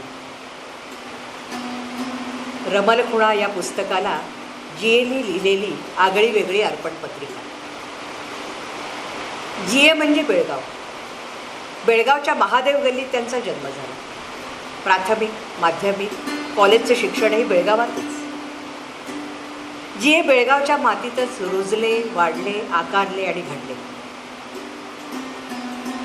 बेळगावच्या लाल मातीनं त्यांना माणसांचे हर्षखेद, जगणं मरणं, मानवी स्वभावाचं विश्वदर्शनच घडवलं. जीए लिहितात, आयुष्यातील पहिल्या 25-30 वर्षाच्या अनुभवावरच माणसाच्या पुढील आयुष्याची बांधणी होत असते. बेळगावच्या महादेव गल्लीतील जीएचं म्हणजे बाबूंच्या घरात माणसांची नुसती गर्दी होती. वडील आबाजी, आई कृष्णाबाई, सावत्र बंधू सदाशिवराव, इंदू, सुशिला या बहिणी, गोपाळ मामा, गोविंद मामा, राजाराम मामा, सोनू मावशी, गावाकडचे भाऊबंद, वत्सला मावशी, नंतर आलेल्या प्रभावती आणि नंदा, शाळेतले शिक्षक, शिपाई, मित्र आणि त्यानंतर त्यांच्या आयुष्यात आलेलं टेकड्यांचं गाव धारवाड. या सर्वांनी जीएनच्या कथाविश्वात भर टाकली. जीए आपल्या पत्रात उल्लेख करतात ते बेळगावातल्या महादेव गल्लीतल्या घरातलं त्यांच्या परसातलं अजस्र उंबराचं झाड अजूनही तिथेच साक्ष देत उभं आहे. बेळगावच्या महादेव गल्लीत राहणाऱ्या राधीची ही कथा. राधी, अरे अरे अरे अरे, ती बघ गोपाळ भटाची राधी परत दिव्याच्या खांबावर चढली या. खाली उतर, खाली उतर, खाली उतर. ए राधे, खाली उतर. कमाल ग बाई या राधीची. नववारीचं खोचून पुरुषासारखी चढली आहे खांबावर. अरे राखेल हवा असेल तिला. अरे नाही, पोरा सोराने असं केलं तर मी म्हणते ठीक आहे. हो अहो पण एवढी मोठी बाई. होय, खाली उतर. गणेशवाडी खाली उतर. उतर उतर. गणेशवाडी भाट बघितलात का राधीचा पराक्रम? उतर उतर उतर. अरे अरे अरे, उतर. हा भोसडीच्या नो कशाकडे आरडताय? हो ही राधी. हा? अरे ही आपली महादेव गल्ली वीज भर रुंद आहे की नाही? खरं आम्हाला समोर. होय हो, पर त्या गोदूबाईनं कोथिंबीर मागितली तर या पायरीवर राहूनच त्या सोप्यावर फेकता येते का नाही? होय हो, पर ही आपण अरे मग कशाच हवा रे तुम्हाला म्युन्सिपाल्टीचा दिवा? हा? अहो पण अगं राधी, हा? उतर खाली, उतर खाली. उतरते रे गणेशवाडी भट्टा. हा जरा दिवा दर बघू. हा दे. हा असा. हा अरे घरात नाही राखेलचा थेंब. हा म्हणून काय घरी घेऊन जाशील का दिया? अरे सकाळी दिवा आणून ठेवीन हो परत खांबावर याच काचेच्या पेटी. ए, उतर, उतर, उतर. खाली उतर. अरे अरे अरे अरे मसनू हाडम्या मेल्यानो. चला पळा घरी. हो पण अरे उद्योग नाही कुणास. तुम्हाच कोणी रे उचापती सांगितल्या वडवीच्यानो राधीच्या मागे लागू नका. होय हो, पण आज तिच्या पत्र्याच्या खोलीत जरा तरी उजेड नको का? अगं राधी, हं. उद्या तुला दामल्यांकडे सवाष्ण म्हणून बोलवलं जाओ. हा, त्यांनी निरोप दिला बरं आणि संध्याकाळी तुला दत्ताचा प्रसाद आणून देतो पोटभर. काय जाते रे गणेशवाडी भट्टा जाते. बर जा. उद्या दामल्यांकडे सवाष्ण म्हणून सुद्धा जाईन मी. जा जा. अरे आब्या, काय रे? कुठे आलास रे? त्या मेंटल हॉस्पिटलातून राधीच्या गोपाळ भटाला भेटून आलास का काय? नाही रे, तालुक्याच्या गावी गेलो होतो. कशास? अरे या बाळ्याला भूक लागत नाही, बर तर काळे डॉक्टर म्हणाले हा. अंडी द्या खायला याला. बर. आता आता अंडी कशी देणार रे? का? अरे ही तर म्हणाली पोराला अंडी खायला घालायच्या आधी मी काशीला निघून जाईन म्हणून. वा, चला तर मग परवा चिंचा चांगला मुहूर्त आहे. अरे काशीच जायचा. अरे काहीतरी काय बोलतोस? अरे लोकांची भीती तुला. परसात तांब्या घेऊन जाताना चोरी करायला निघाल्यासारखा अरे. लपून छापून जातोस बेटा. ए काहीतरी काय? अरे हे बघ, फुलं नारळ देवान उत्पन्न केली होय ना? होय रे, पण हा, मग अंडी मात्र कोणी उपट सुम्हाने उत्पन्न केली काय? हा, बर ते जाऊ दे. मला सांग, तू कुठे निघालास एवढा गडबडीनं? अरे पूजेला जायचंय दत्ताच्या. बर. चल येतो रे आब्या. बर ये. अंधारलेल्या गल्लीत फाटक्या पदराचा आडोसा करून गोपाळ भटाची बायको राधी दिवा घेऊन जात आहे. हीच तर राधीविषयीची माझी पहिली आठवण होती. गोपाळ भटाची राधी गल्लीतून चालली की हे असे संवाद घडत. बायका पोरांना उगाच घरात घालवत. अरे कार्ट्या, जा बघू आज चुलीवर दूध उतू जात आहे का पहा. अगं आई, मी तर ओसरीवर बसून जा म्हटलं ना. परसातल्या दाराला कडी लावलीये का बघ. मेलीची नजर नको लागायला माझ्या पोराला. बरं ग बाई, तुम्हाला सांगू का बहिणी? काय? त्या अण्णूबुवांचा बाबू, त्याचं काय? तो दररोज 800 नमस्कार घालत असे. बघितलं होतं का त्याला कधी? नाही बाई. दिसायला कसा अगदी लाल गोळीबंद माणूस होता हो तो. अगं बाई, मग काय झालं त्याचं? एकदा तो जेवायला बसला होता. बरं. वाडगावर फुलं द्यायला गेली त्या घरात. कोण? ही राधी. मग काय झालं? तेव्हापासून त्याचं मनच जेवणावरनं उडालं. खंगत गेला होतो. अगं बाई, आता तर त्याला कोपऱ्यापर्यंत जाताना धाप लागते. श्वास घरघरीत होतो. जळली बेगी सटली. नाहीतर काय. एकदा आमच्या घरी गणपतीचं मंत्रपुष्प होतं. ए आई, काय रे? हे एवढं हौदाभर दूध कशाला ग? अरे मंत्रपुष्पासाठी भटजी येणार आहेत ना, मग नको का एवढं? हा. ए आई, तू दुधात बदाम बेदाणे केसर घातलेस ना ग? हो हो काय घातले. घमघमाट सुटलाय ग. घरभर पिवळा वास भरलाय.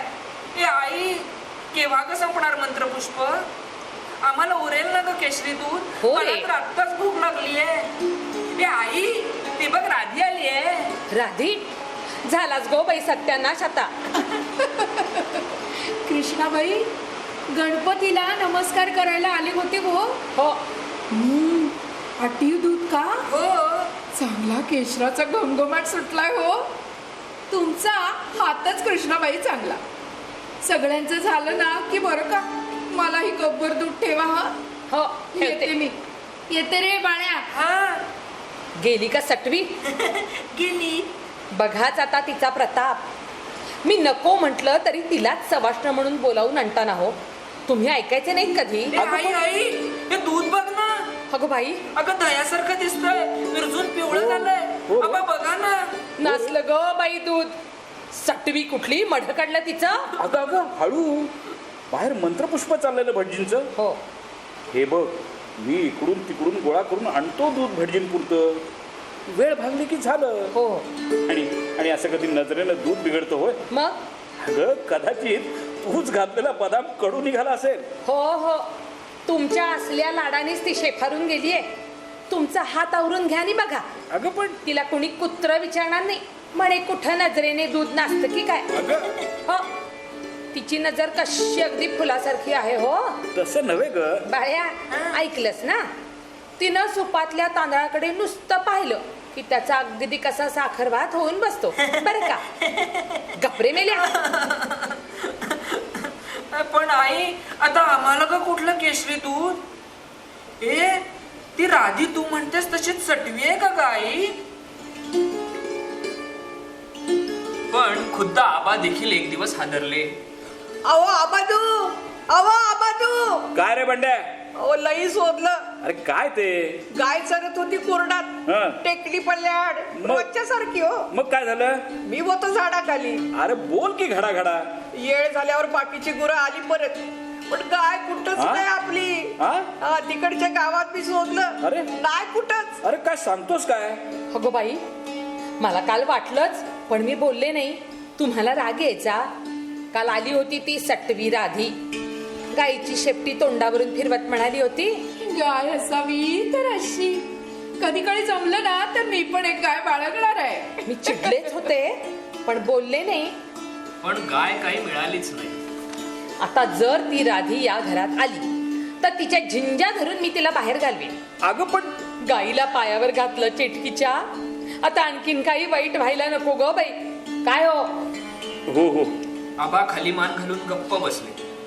तसाच जर प्रसंग पडला असता तर खरोखरच राधेच्या तशा झिंजा ओढायला आईनं कमी केलं नसतं. एक समय उच्च छाद. एकदा मी पायरीवर वाचत बसलो होतो. समय उच्च छाद. हा अरे भोसडीच्या. वाच वाचायचा डोळे उघडून वाच. वाच पुन्हा. का सोडा का. अरे वाच पुन्हा वाच वाच. वाचतो. हा. समय हा. उच्छाद काय? करू. काय? आब्या, ए आब्या. आलो आलो. अरे ही मराठी भाषा तुझ्या या आबाने चहा पिता पिता कणिक मळून ठेवावी तशी खाजगी मळून ठेवली होय तुझ्यासाठी. हा? तू त्याचा दिवटा चिरंजीव वापर वाटेल तशी. हा उच्चाराला संस्कार नाहीत. वाच म्हण स्पष्ट. एक समयावच्छेदे करून. हा मिळू का कान? हा? एक समयावच्छेदे करून म्हण. एक समय हा. हा म्हण पुन्हा.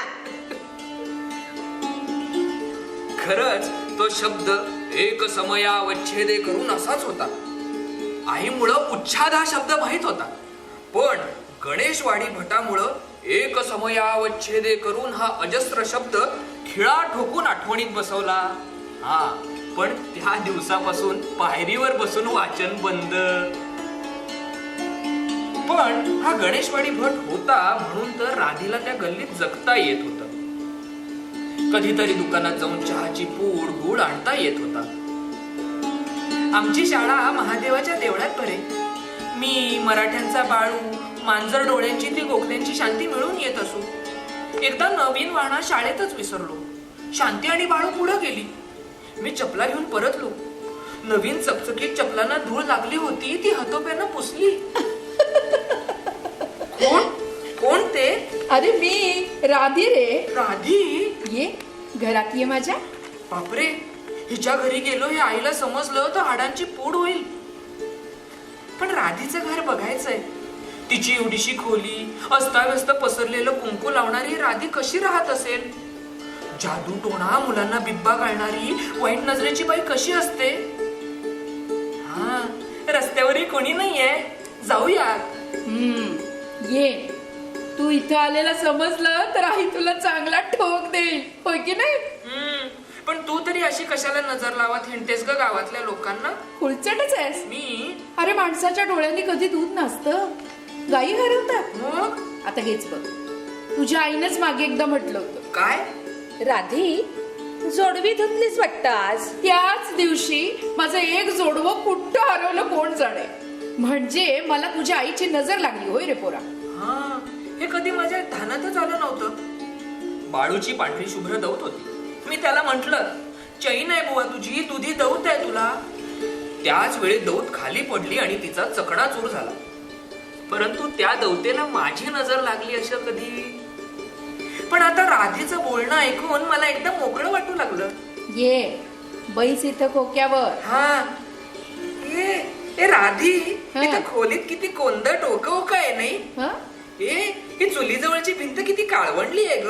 हो रे. राधी राधी, हा. आई नेहमी सांगते तेच का काय चहाचं पातेलं? राधी, तू सकाळी एकदाच पातेलभर चहा उकळून ठेवतेस आणि त्यातूनच अर्धा पाव कप संध्याकाळपर्यंत पितेस ना ग? मी तुला चहा दिला असता रे, पण तो आहे गुळाचा. गुळाचा? तुला नाही आवडायचा. पण थांब, तुला 2 आमसुलं देते. आमसूल?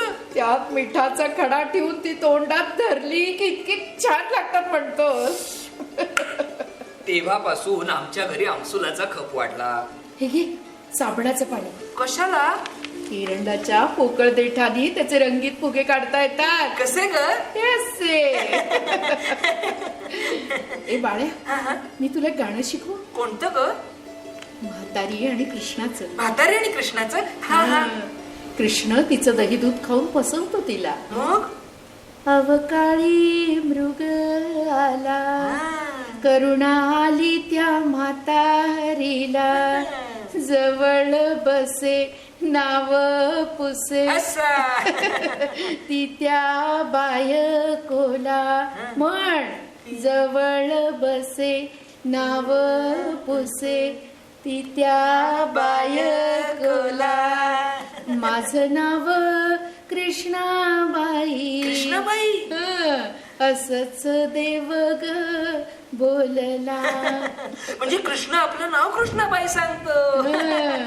आता ही वाघ आणि गाईची गोष्ट आहे. हा हा हा. वाघ ऐकत नाही. मग? तेव्हा गाय म्हणते, काय?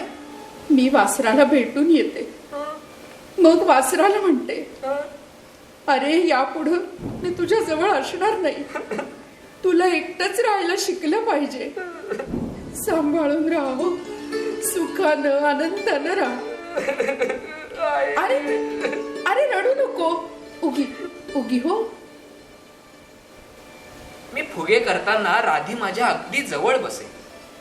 ए राधी, स्वयंपाकघरात पेटलेल्या चुलीजवळ बसला ना की स्वयंपाकघराचा कसा उबदार वास येतो, तसाच तुला पण येतो. हो, अगं आईच्याही अंगाला उब आहे ग, पण तिला ना नेहमी स्वच्छ धुतलेला साबणाचा वास येतो. तिनं मला नेहमी झगझगीत धारदार सुरीप्रमाणे वाटते. अरे हो, पण काड्याच्या पेटीतली गणेश पाखरं, ते परसातलं बुलबुलाचं घरट, त्या काचेच्या गोट्या तुला सुख दुःखाने सांगाव्याशा वाटतात ना, तशा आई पुढे बोलाव्याशा वाटत नाहीत ग. चल रे. मी एकदा वर्गात हत्तीचं चित्र काढलं, तर ते पाहून मास्तर म्हणाले, काय रे बेट्या, तुझ्या हत्तीला पंडू रोग झालाय की काय? पोरानो, असू नका रे त्याच्या हत्तीला. आणि आई तर म्हणाली, तूच गाढवासारखं हत्तीचं चित्र कशाला काढलंस? आणि हीच गोष्ट मी राधीला सांगितली तर तिनं लगेच आपलं फाटकं लुगडं आवरलं आणि हातात चुलीजवळची फुंकणी घेतली. चल दाखव तुझा मास्तर तो. त्याचं डोकंच भादळते. अगं नाही नाही, म्हणजे काय झालं ना, हा? अगं त्या मास्तरांची बदलीच झाली, हा? दुसरीकडे गेले ते. खरं सांगतोयस ना? खरंच. खरं म्हणजे पक्की मास्तर आमच्याच गल्लीत राहत होते. राम रक्षाम एक दिवस खूप अंधार पडला होता. कुठं होतास रे इतका वेळ? कोण मी? हा, तू नाही तर कोण? टिपू सुलतान, म्हैसूरचा वाघ. बोल, कुठे भटकत होतास? महादेवाच्या देवा. लाज नाही वाटत खोटं बोलायला? मारू नको ना. मी तिथंच होते. थांब, तुझी हाडं सैल केल्याखेरीज तू वटणीवर यायचा नाहीस. बोल बोल, त्या चेटकी बरोबर गेला होतास की नाही मशनात?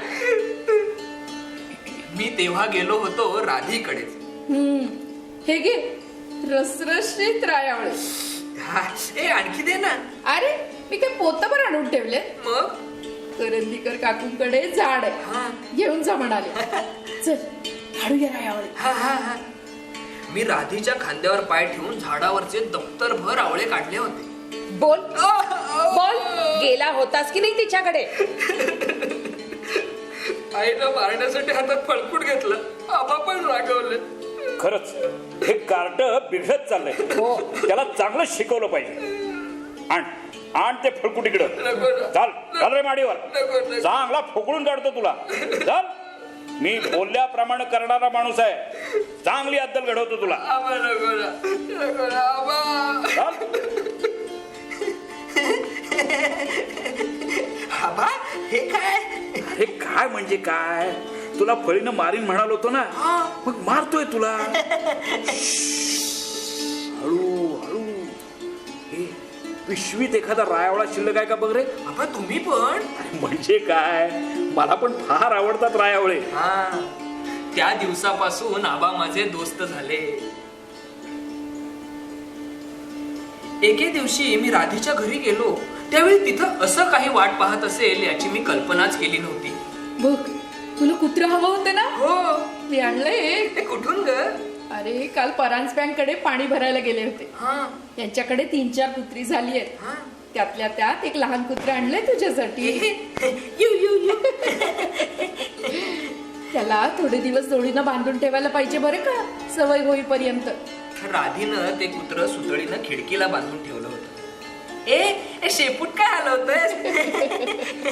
ही राधी बघ ना, त्याचा रंग ना कावळ्याच्या पंखासारखा चकचकीत काळा आहे. काळू ए काळू. काळू. पण बघ ना, पाठीवर मात्र 4 बोट पांढरा डाग आहे ग. ए मी ह्याच्या पांढऱ्या डागाला हात लावू? बोट काय चटतस माझी? हे आवडलं तुला? का रे, गप्प का? अगं पण हे ठेवायचं कुठं? आई तर अरे हे तू घरी नेऊच नकोस ना. मग ते राहील की ते माझ्याजवळ. खरं? तुला हवं तेव्हा तू त्याला फिरवून आण आणि बांध खिडकीला. हा, एकदम सारे दरवाजे उघडल्याप्रमाणे मला फार मोकळं वाटलं. मी धावतच घरी गेलो, हळूच आत सटकलो, मांडीवर गेलो आबांकडे.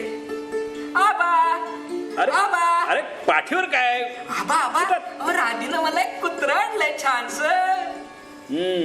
आता घरी मात्र आणू नकोस तुझं कुत्र, नाहीतर तू आणि मी दोघांनाही धर्मशाळेत राहावं लागेल बघ. अरे जगदंबा तशी कुणाला सेल सोडायची नाही. पण फार जीव लावू नकोस रे पोरा. का हो? जिवंत गोष्टींना जीव लावून गोत्यात पडू नये माणसानं.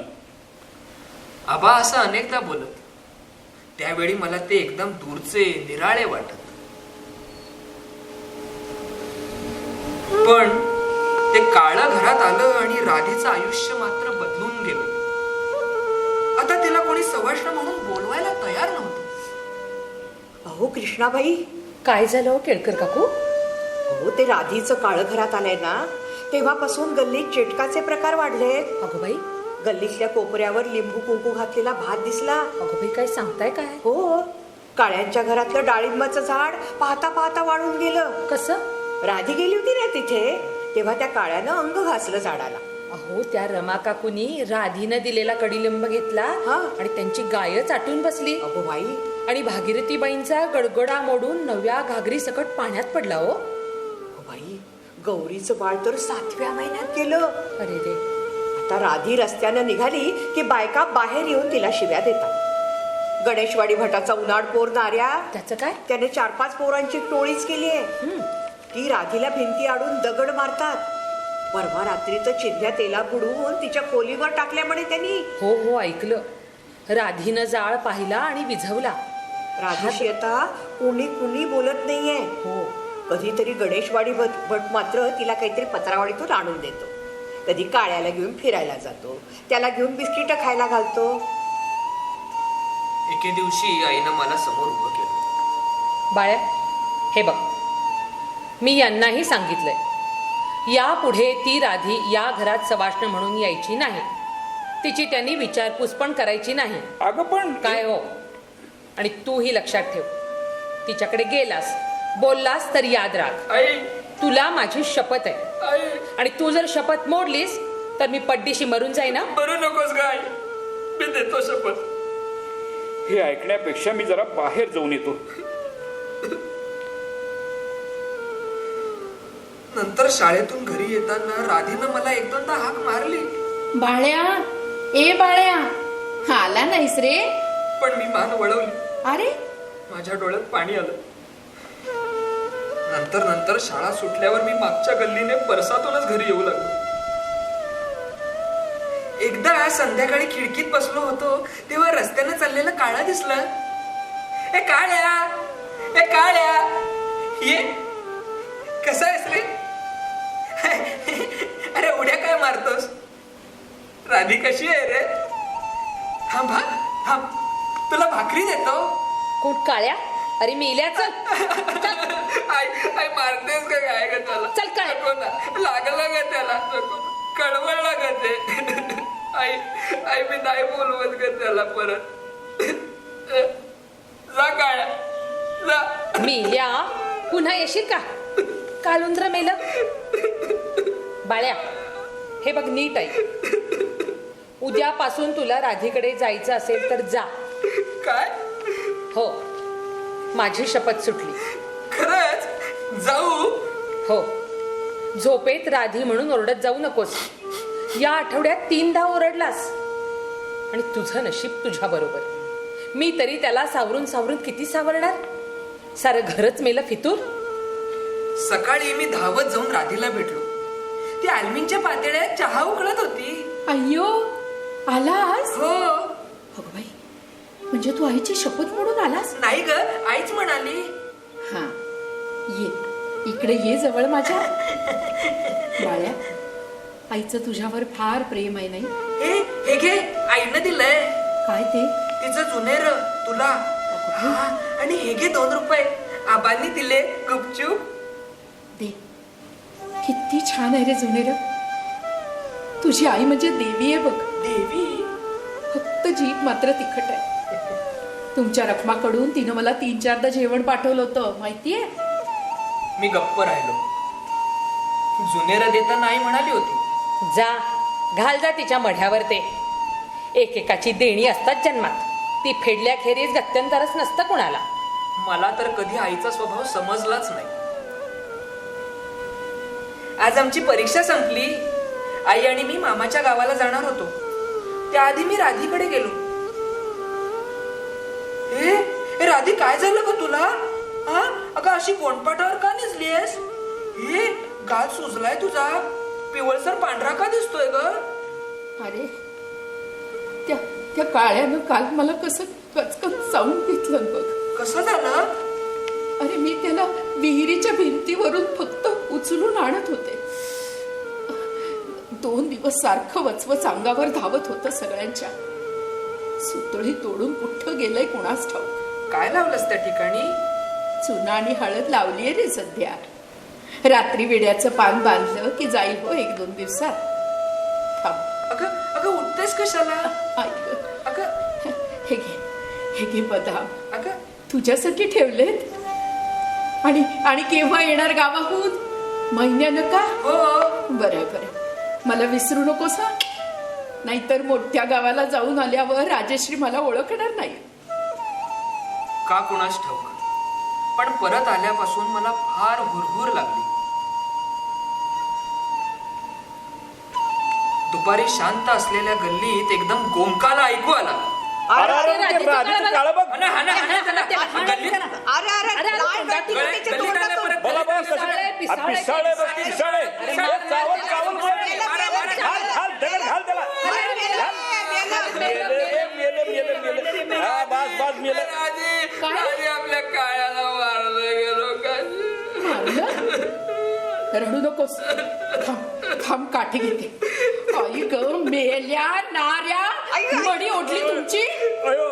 बेरडा गो समजलं की नाही. काठी बसली की कसं वाटतंय ते. एक गण्या खेकड्या उतर खाली उतर खाली. अगो राधी, आता कशाला पळतोयस. अगो राधी तुझ्या थांब. पायाला दोरी बांधून टाकते त्याच कचऱ्याच्या कुंडात. अगो राधी थांब. अरे गणेशवाडी भट्टा बघ तुझ्या नाऱ्यानं काय केलं ते. ए चला रे पळा घरी चला. भोसडीच्या नो राधी. राधी तू पण घरी जा बघू. अगं उगीच वडा करून उपयोग काय. कुत्र मेलं ते बरंच झालं. हा? अगं त्याला मारणं जरुरीच होतं. का वेड बिद्र काळ होतं म्हणून नव्हे गो. अरे उद्या मला माराल की काठ्यानी. हे बघ आतापर्यंत खूप सहन केलं. एक खेकड्या नाऱ्या उतर खाली. कापर तोंड कार्ट.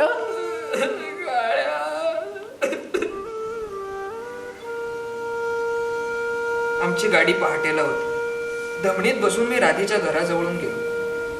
मला काळ्याची आठवण आली.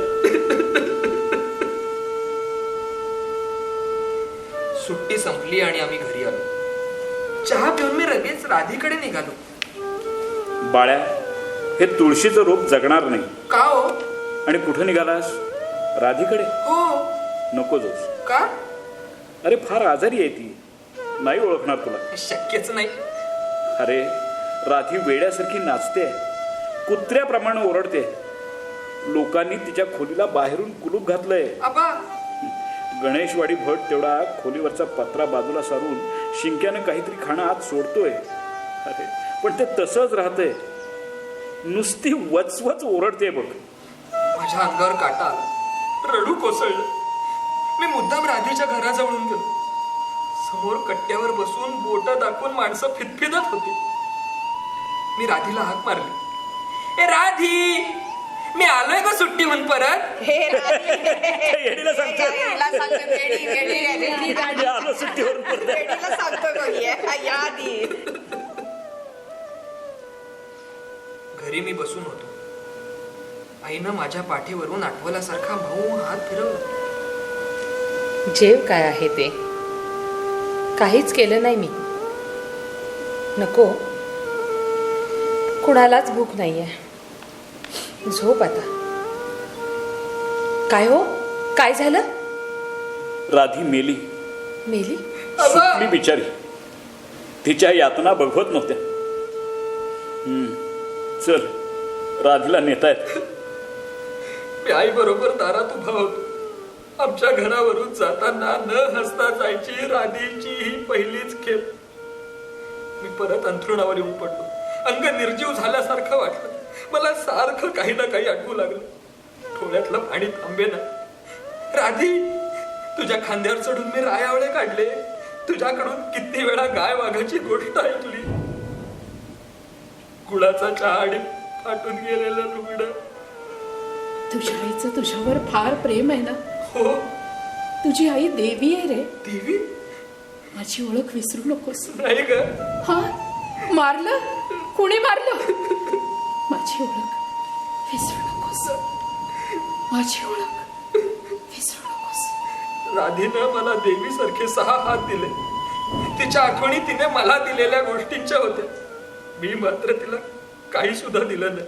ते तुळशीचं रोपही वाळून गेलं. आबा आणि गणेशवाडी भट राधीला पोचवून घरी आले. आबा थोडा वेळ पड आता. नाही म्हणजे अंथरूण धरशील नाही तर. आता झाल्या गोष्टी मनाला लावून घेऊ नकोस. तू काही कमी केलं नाहीस तिच्यासाठी. अरे इतके दिवस खोटं बोलत आलास राधीसाठी. पुष्कळदा अशा गोष्टी घडतात की त्या गप्प गिळून बसावं लागतं. पण हो मी पण येतो आता. बर. आबा आता हॉस्पिटलमध्ये कळवावं लागेल ना तिच्या नवऱ्याला, गोपाळ भटाला. अरे कुणाला कळवायचंय? आहे कोण कळवायला? म्हणजे तुम्हीच म्हणाला होता ना गोपाळ भटाला खूळ लागले म्हणून मेंटल हॉस्पिटलमध्ये ठेवलंय. हो रे, पण ते 12-13 वर्षापूर्वी मी, हा गणेशवाडी भट, धोपेश्वरकर मास्तर या सगळ्यांनी मिळून त्याला तिथे ठेवला. पण नंतर काय झालं माहित आहे? काय? अरे तो 3 वर्षापूर्वीच मेला. मेला? भाबडा गोपाळ. मी शब्द टाकतात सारा संसार गाठोड्यात घेऊन माझ्या बरोबर या गावात आला. अरे रक्ताचा नाही, गोताचा नाही, माझ्यासाठी गुरासारखा राबला. पाठचा भाऊ करणार नाही इतकं. तो मेला हे मी इथं या गावात सांगितलं असतं तर राधीचे काय हाल झाले असते माहिती आहे? अरे अरे तिला कुत्र्याने जवळ केलं नसतं रे. पण राधीला सुद्धा तुम्ही ही गोष्ट? वेड्या, अरे भुईतून अजून वर आला नाहीस आणि मला खऱ्या खोट्याचा उपदेश करतोस? तसं नाही, पण म्हातारा झाल्यावर स्वतःशीच विचार करून बघ. खोटं बोलल्याशिवाय तुला जगता आलं असतं का कधीतरी? अबा, तुमच्या डोळ्यात पाणी आहे राधीसाठी. आबांना मी असं कधीही पाहिलं नव्हतं. मी मात्र मनातल्या मनात राधीला हाका मारत होतो. राधी, राधी, राधी.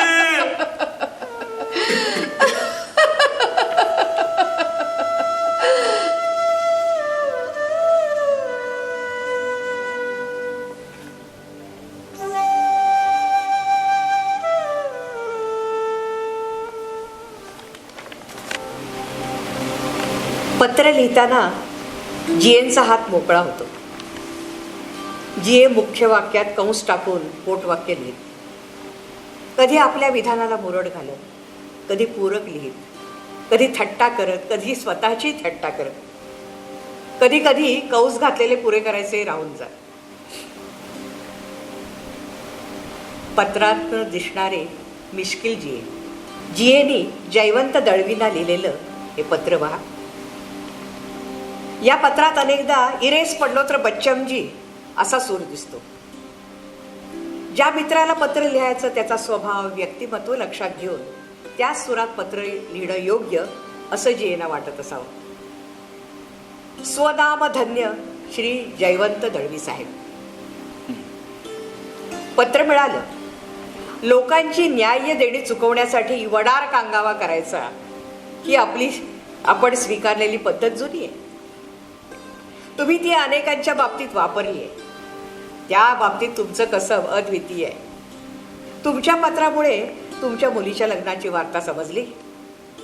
आता अंगावर नातवंड खेळून तुमचे कपडे भिजवू लागली की तेव्हा तरी तुमच्यात थोडासा भारदस्तपणा, पोक्तपणा, सज्जनता यापैकी एखादा तरी गुण येईल अशी मला आशा आहे. दुसरं पत्र आहे श्री दळवी शेठ, जयवंत दळवींनाच. तुमचं अभिनंदनाचं पत्र पोचलं. आत्ता कुठं मला 500 रुपये मिळालेत नव्हे, नुसते जाहीर झाले. पण हातात झगझगीत नोटा कुरकुरू लागल्याखेरीज माझा जगद नारायणावर काडीचाही विश्वास नाही. फार दुरून अत्यंत भक्तिभावाने पूजल्यासारखं कंसात शरदचंद्रांच्या कादंबऱ्यात दिसतं तसं कंस पूर्ण. बिनलिंगी प्रेम मला मान्य नाही. नुसत्या जाहीर बातमीबरोबर प्लॅटॉनिक संसार करण्याइतका मी बाई विना बुवा नाही. नुसता निर्णय जाहीर झाला आणि विशेषतः तुमच्यासारख्या सुप्रसिद्ध खाबोश्रीनी मला असं लिहावं म्हणजे टाटा बिर्लानी बिचाऱ्या गरवारे किर्लोस्करांना खा खा म्हणून सांगितल्यासारखं आहे. 4 पैसे जर हाती लागले नाहीत तर मी ते सगळ्या पत्रलेखकांकडून गोळा करणार आहे. मद हातकणंगलेकरांना लिहिलेलं हे पत्र आहे. कथेच्या प्रसिद्धी बाबतीत लिहिलेलं आहे. अनेकदा कथेची रूपरेषा झाली की मग ती लिहून काढायचा मला कंटाळा येतो. कारण ते लिहून काढायचं काम म्हणजे सुतार खुर्ची करतो त्याप्रमाणे केवळ क्राफ्ट्समनशिप आहे. लिहून काढलेल्या सगळ्याच कथा मी छापल्या आहेत असं नाही. असं असलं तरी मी काही कथासंग्रह मात्र प्रसिद्ध केलेले आहे. आता ही गोष्ट विसंगत असली तरी सत्य आहे. कंसामध्ये बेळगावला असताना लहानपणी आमच्या शेजारी अण्णूबुवा नावाचे एक शास्त्री राहत असत. ते स्वतःच्या ब्रह्मचर्याविषयी व्याख्यानं देत. आपण आणि आपली पत्नी यामध्ये आपण तलवार ठेवून शय्या करतो असे ते बजावत. ही तलवार बहुधा फ्लॅट ठेवलेली असावी, कारण त्याला एकंदरीत 10 मुलं झाली. कंस पूर्ण. पुढे पत्र चालू. पण त्यातली एकही कथा प्रसिद्ध व्हावी म्हणून मी मुद्दाम लिहिलेली नाही. मानधनावर लक्ष ठेवून तर एकही रचलेली नाही. जीएनी अमोल पालेकर यांना लिहिलेलं हे पत्र पहा. या पत्राच्या वेळेला जी हे प्रथितयश लेखक म्हणून अतिशय प्रसिद्ध होते, परंतु पत्रातला नम्रपणा, स्पष्टपणा वाखाणण्यासारखा आहे. जी कुलकर्णी, धारवाड 7. प्रिय श्री पालेकर, तुमचं पत्र मला फार सौजन्याचं वाटलं. मी आखरीत विषयी पत्र लिहिल्यावर इतका खजील झालो होतो की जर तुमच्याकडून एखादं मस्तकी बाभळ सोटा पत्र आलं असतं तर निदान बरं तरी वाटलं असतं. मला वाटतं इतकं उद्धट आणि ओबडधोबड पत्र गेल्या 10,000 वर्षात, म्हणजे अत्रेंच्या शब्दात, कुणी लिहिलं नसेल. तुमचं सारं आयुष्यच नाट्य आणि चित्रपट यात गेलेलं आहे. आणि त्या तुम्हाला मी चित्रपटाबद्दल लिहिणारा कोण? तर ज्याला त्या माध्यमाचा काडीचाही अनुभव नाही, ज्याला अभिनय या जन्मी जमणार नाही असा. खरंच ते पत्र म्हणजे माझ्या आयुष्यातली 4 पानी उद्धट चूक होती. माझा चित्रपटांशी एवढाच संबंध, मी कॉलेज डेज पासून अनेक चित्रपट पाहिले. पण Gary Cooper, Charles Boyer, Gregory Peck, Ingrid, Laughton, Bette Davis इत्यादी आवडते नट आणि नट्या खरोखरच पडद्याआड गेल्यावर ते देखील संपले. मला नाटक सिनेमाविषयी कधी फारसं आकर्षण वाटलं नाही, हे खरं आहे. त्यामुळे संवाद लिहायला तर माझ्या इतका नालायक माणूस तुम्हाला मिळणारच नाही. आता मी थोडं वैयक्तिक लिहिणार आहे, त्याबद्दल क्षमा करा. इतर 2-4 व्यक्ती सोडल्या तर त्या गोष्टी मी अन्यत्र लिहिल्याही नसत्या. लेखकानं आपल्या कथा कादंबऱ्या आपण कशा लिहितो याविषयी केलेलं लेखन अत्यंत कंटाळवाणं होतं. कथाबीज थिएटरमध्ये सुचलं की बसमध्ये ती हकीकत कोणीतरी सांगितली, याला काडीचंही महत्व असत नाही. या ठिकाणी थोडं कारण आहे म्हणून जरा लिहितो. एखादी कथा लिहिली की माझ्या बाबतीत तिची नाळ तुटल्यासारखं होतं आणि तिच्याबाबत तिरहाईतपणा वाटतो. तुमचा विश्वास बसणार नाही हे मला माहित आहे, पण मी माझ्या कथांवरची परीक्षणं क्वचितच वाचतो. माझ्या बाबतीत कथा लिहिणं हा जगण्याचाच एक मार्ग होता. त्याला वाङ्मय व्यापाराचं फारसं स्वरूप नव्हतंच. त्या काळी मराठीत लघुकथांचा झगझगाट होता, पण आपणही तसं लिहावं असली खुळचट ईर्ष्या त्यावेळी मला कधी वाटली नाही, आताही वाटत नाही. माझ्या बऱ्याचशा कथा मला त्रस्त करणाऱ्या आठवणी शांत करायच्या धडपडीने लिहिल्या गेल्या होत्या. काहीत कृतज्ञता आहे तर 4-5 कथा तर्पणाच्या स्वरूपाच्याही आहेत. उदाहरणार्थ काकणे मधली कावेरी, वीज मधला बळवंत मास्तर, शिवाय तुती, कैरी या कथांमध्ये मी फारच गुंतले. पण त्या कथा गयेला केलेल्या श्राद्धासारख्या आहेत. त्यानंतर श्राद्ध करायचं नसतं. आता ताळेबंद पहावा ही इच्छा प्रबळ होऊन कथेवरचं माझं लक्ष देखील कमी झालेलं आहे. गेल्या 3-4 वर्षात मी काही प्रसिद्धही केलं नाही. त्याला प्रकृतीच्या जबरदस्त त्रासाबरोबर हे देखील एक कारण असावं. खूप लिहिल्यानंतर सेंट बर्नार्ड लिहायचं थांबलं. त्यावेळी कुणी त्याला विचारलं तर त्याचं उत्तर होतं, नाव माय सिक्रेट टू माय सेल्फ. हे फार मोठं उदाहरण झालं. स्वतःपुरतं ठेवण्याजोगं काही भव्य सिक्रेट मला सापडलेलं आहे किंवा सापडेल असं नाही, पण प्रकाशनाविषयी उदासीनता वाटते हे मात्र खरं. बिंदा करंदीकरांसारखे कवी जेव्हा आता आपल्याला काही लिहायचं नाही असं म्हणतात, तेव्हा त्यांचे शब्द अगदी त्याच अर्थाने घ्यायचे असतात. विशेषतः कवी म्हणून जन्मलेल्या व्यक्तीला त्या दाहक देणगीपासून या जन्मात मुक्तता नसतेच. म्हणजे एकंदरीनं मला माझ्याच कथेत पुन्हा गुंतवणं कसं कठीण होऊन बसलंय हे तुमच्या ध्यानात येईल, आणि तेही पटकथेसारख्या माध्यमात. या साऱ्याला जबाबदार मी ते खुळ्यासारखं लिहिलेलं पत्र. ते पत्र माझ्या उद्धटपणाचं जसं झगझगीत चिन्ह होऊन बसलेलं आहे, तसं तुमचं त्या पत्राला उत्तर हे सौजन्याचं प्रतीक झालेलं आहे. आपला जी.ए. कुलकर्णी. माझी कथा चरित्रात्मक नाही, पण काही माणसांची यातनेने गच्च झालेली जीवनं मी भोगली, त्या अर्थानं ती माझी आहे असं जी.ए. लिहितात. जी.ए.नी आपल्या भोवतालचं वास्तव, दाहक दुःख जाणलं आणि अतिशय विदारक पद्धतीने, प्रत्येकारी रीतीने त्यांनी आपल्या कथातून ते व्यक्त केलं. विविध स्वभाव धर्माच्या व्यक्तिरेखा, त्यांच्या जीवनात येणारे निर्वाणीचे प्रसंग, उत्कट नाट्य, अपरिहार्य असा शोकात्मक शेवट, हे त्यांनी विलक्षण सामर्थ्याने आपल्या कथात जिवंत केलं. त्या कथेतील स्थळ, विशेषतः महाराष्ट्र कर्नाटक सीमेवरचा हा परिसर, तिथे राहणारी कुटुंब, त्यांची कौटुंबिक नाती, आचार, श्रद्धा, कर्मकांड, बोलणं चालणं आणि आंतरिक भावना त्यांनी सघनतेने मूर्त केल्या. प्रतिभाबहुल भाषाशैली आणि काव्यात्मक संवाद असलेले त्यांच्या कथांमध्ये मानवी जीवनाविषयीचं अमूर्त तात्विक प्रश्नच त्या कथात मूर्त केलेले आहेत असंच म्हणायला पाहिजे. चैत्र. ए आई, आजपासून चैत्रातलं हळदी कुंकू सुरू ना? हो रे. रखमा गावातली आमंत्रणं सांगून गेली. कचेरीजवळ करंदीकरांकडे, तळ्याजवळच्या देशपांड्यांच्याकडे, फुलबाग गल्लीतल्या हुक्केरींकडे हळदी कुंकू आहे हो.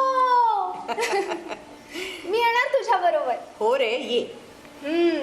म्हणून ते रेशमी लुगडं उन्हात टाकलंस ना?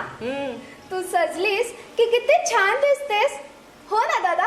हो ग, पण आम्हाला महिनाभर हरभऱ्याची आमटी खावी लागते आणि रोज विडा.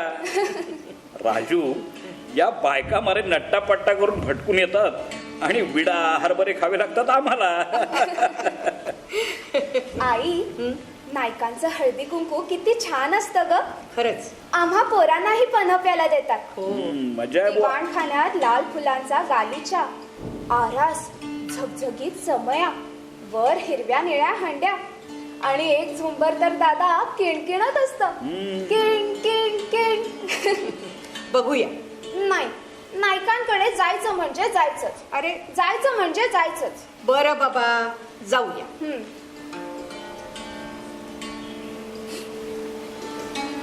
आई, नाईकबाई पन्ह का देत नाही आपल्याला? हळू हळू हळू. सगळ्यांना दिलं. हो. आणि तुला देखील हळदी कुंकू दिलं नाही अजून. हो रे, हळू. सगळ्यांना तर देत आहेत. विसरल्या का? किती वेळ झाला इथे बसून. अरे हळू. देतील, मी बघते काय ते. नाईकबाई, हळदी कुंकू देताना?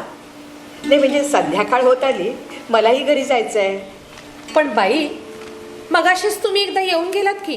नाही, मी नाही, हळदी कुंकू सर्वांनाच आहे, पण मूडभर हरभऱ्यासाठी पुन्हा पुन्हा कसलं यायचं ते?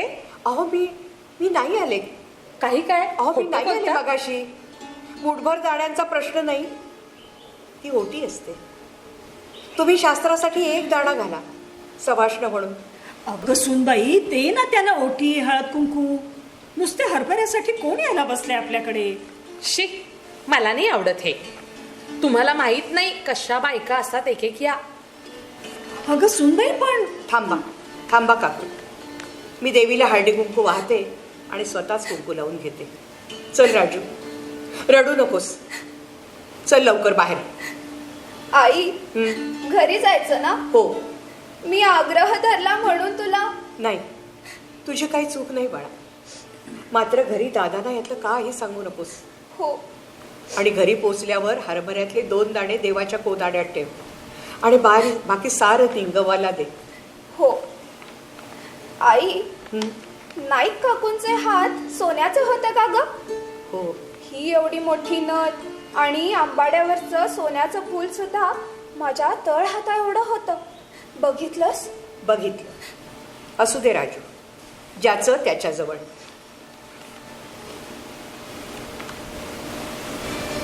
ऐकलत का? काय? हा माझा सर, सोन्याचं फूल, राजूची अंगठी घ्या आणि त्याचे पैसे आणा. हो, आणतो. पैसे कशाला म्हणून नाही विचारलं. मी कशाला विचारू? अगं, तसं काही कारण असल्याशिवाय तू पैसे आणायला सांगणार नाहीस. आत्तापर्यंत मी नसती चौकशी केली आहे का कधी? खरंय. मला निखाऱ्यावरून चालत जायला सांगणार, मला सांग, मी न बोलता येतो की नाही बघ तुझ्याबरोबर. मी उद्या हळदी कुंकू करणार आहे. हळदी कुंकू? हो, गल्लीपुरतं नाही, सगळ्यांना मोकळं असं गाव हळदी कुंकू.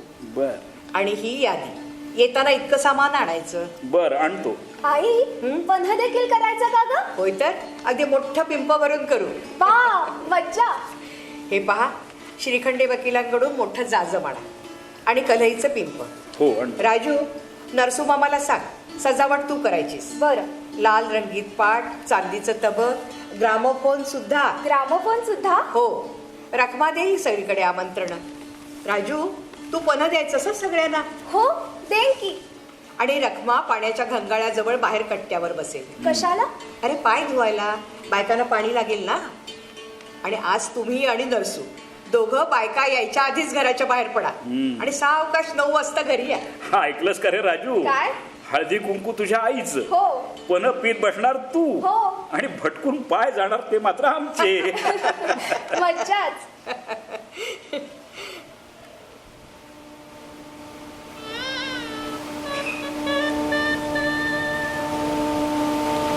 या या या. करंदीकर काकू, बसा. झालं का? झालं, बरं झालं लवकर आलात ते. नाही, काय म्हणतोय नातू, पालथा पडायला लागला का? हो. वा वा वा. या या. जान्हवी, रमा, एकदमच आलात का? जरा हळदी कुंकू अंतर द्यायला लागा बरं. हो हो. हा, तरुण आहेत म्हणून सांगते, मग देते तुम्हाला हळदी कुंकू. हो, भरते हो ओटी. राजू, काय गं? त्या पातेल्यातले हरभरे आण बरं. बरं, आणतो. आणि देशपांडे वहिनींना पन्ह दे. हो हो. अरे हळू, सांडेल. नाही सांगणार. छे ग सुमन, नवी कुठली जुनीच आहे नथ. हो, मोती मात्र बारीक तांदळासारखे येतो. सुरेख आहे तो. या या. नाही, चैत्रातल्या या हळदी कुंकवाच्या निमित्तानं भेट होते. हो. नाहीतर प्रत्येक जण आपल्या आपल्या कामात. खरंय हो. या या. जोशी काकू, या. अगं रखमा, नायकांच्या घरी आमंत्रण सांगितलंस ना? 2दा सांगितलंस? बरं बरं बरं. नाही, अजून कोणी आलं नाही म्हणून विचारते. अगं बाई, टांग्याचा आवाज थांबला वाटतं दारात. राजू, काय गं? 2 रंगीत पाट पाण बरं. मांडतो. मी रांगोळी काढते चटकन. या या नाईक बाई. मला वाटलं विसरलात की काय. नाईक काकू, तुम्ही या या, सावकाश या.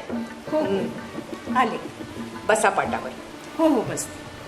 तुमच्याकडे होय हळदी कुंकू? हो. मला माहीतच नव्हतं. रखमा गेली सांगून, म्हणून आपलं. घ्या, अत्तर घ्या. ओटी घ्या. बरं आहे ना सगळं? हो हो, बरं आहे ना. अरे राजू, पन्हा आण बरं. नाईक बाईंना आणि काकूंना पन्ह दे. आई पण. आण म्हटलं ना. घ्या. चला सासूबाई. घ्या. सासूबाई, चला, मी पुढे जाऊन बसते टांग्यात. हो, बस. हो, छान झालं होतं हो पण. आरास पण अगदी सुरेख झालीये. सून पुढे गेली आहे म्हणून सांगते. माझी मुलगी तुमच्याच वयाची असेल, पण मी पाया पडते हो तुमच्या. अहो काकू, असं काय करता? पाया नका पडू. मनात काही तळपट ठेवू नका. नाही नाही, खरंच नाही. माझे आता फार दिवस नाही उरले. माझ्या डोळ्यासमोर घरात काही बरं वाईट व्हायला नको. अहो, तसं काही नाही होणार. मी 30 वर्ष स्वतः हळदी कुंकू केलं, पण घरात आलेली सुवासिनी तशीच परत गेली नाही हो कधी. आता माणसं बदलली, पण मी कधीतरी तुमची भरपाई करेन हो. मी सारं विसरून गेले काकू. तुम्ही आलात यातच मला सगळं मिळालं. पण असं बघा, माझ्याबरोबर माझा हा पोरगा होता. मी काय आज आहे उद्या नाही, पण अजून याच्या पुढे सारं आयुष्य आहे. तो आयुष्यभर ही डागणी घेऊन राहील का नाही? खरंय हो, अगदी खरंय. जाऊ दे, झालं ते होऊन गेलं. ते काय परत येणार आहे? तुम्ही मात्र मोठ्या मनाने आलात हे उपकार आहे. येते हो मी. या या. अरे राजू, येणाऱ्या बायका बहुतेक येऊन गेल्या. आता उरलेलं पण तुम्ही संपवा. हो हो. अरे गोविंदा, पक्या, शिवा, अरे या रे, पन्ह्याचं पिंप संपू.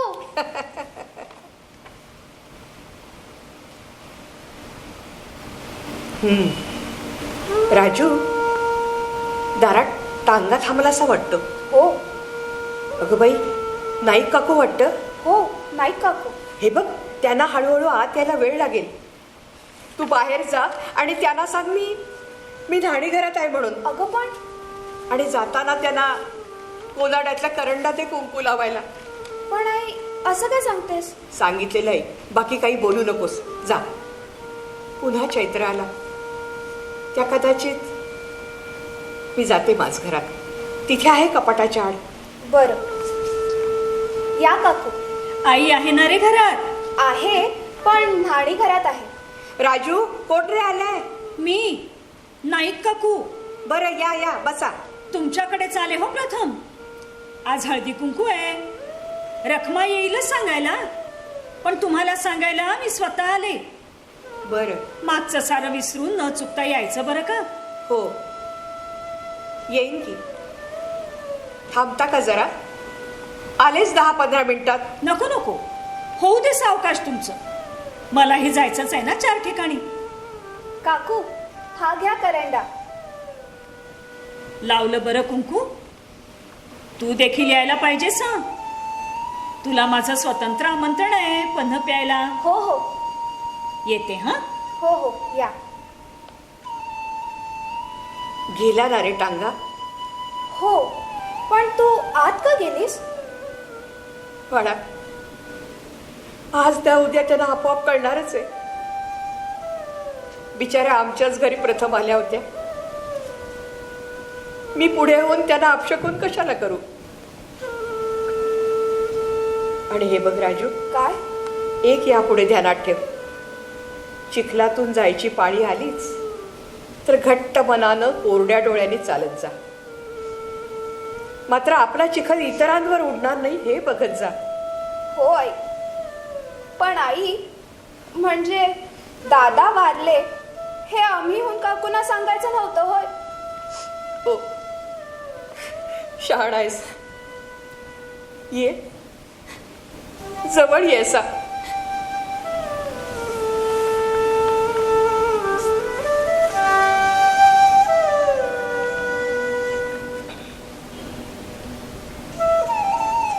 कथा जिये या कार्यक्रमात सादर केलेल्या या कथा म्हणजे समुद्रात बुडालेलं हिमनगाचं दृश्य असं टोक. या समुद्राच्या पाण्याखाली लपलेल्या अदृश्य हिमनगाची आपण फक्त कल्पनाच केलेली बरी. धन्यवाद.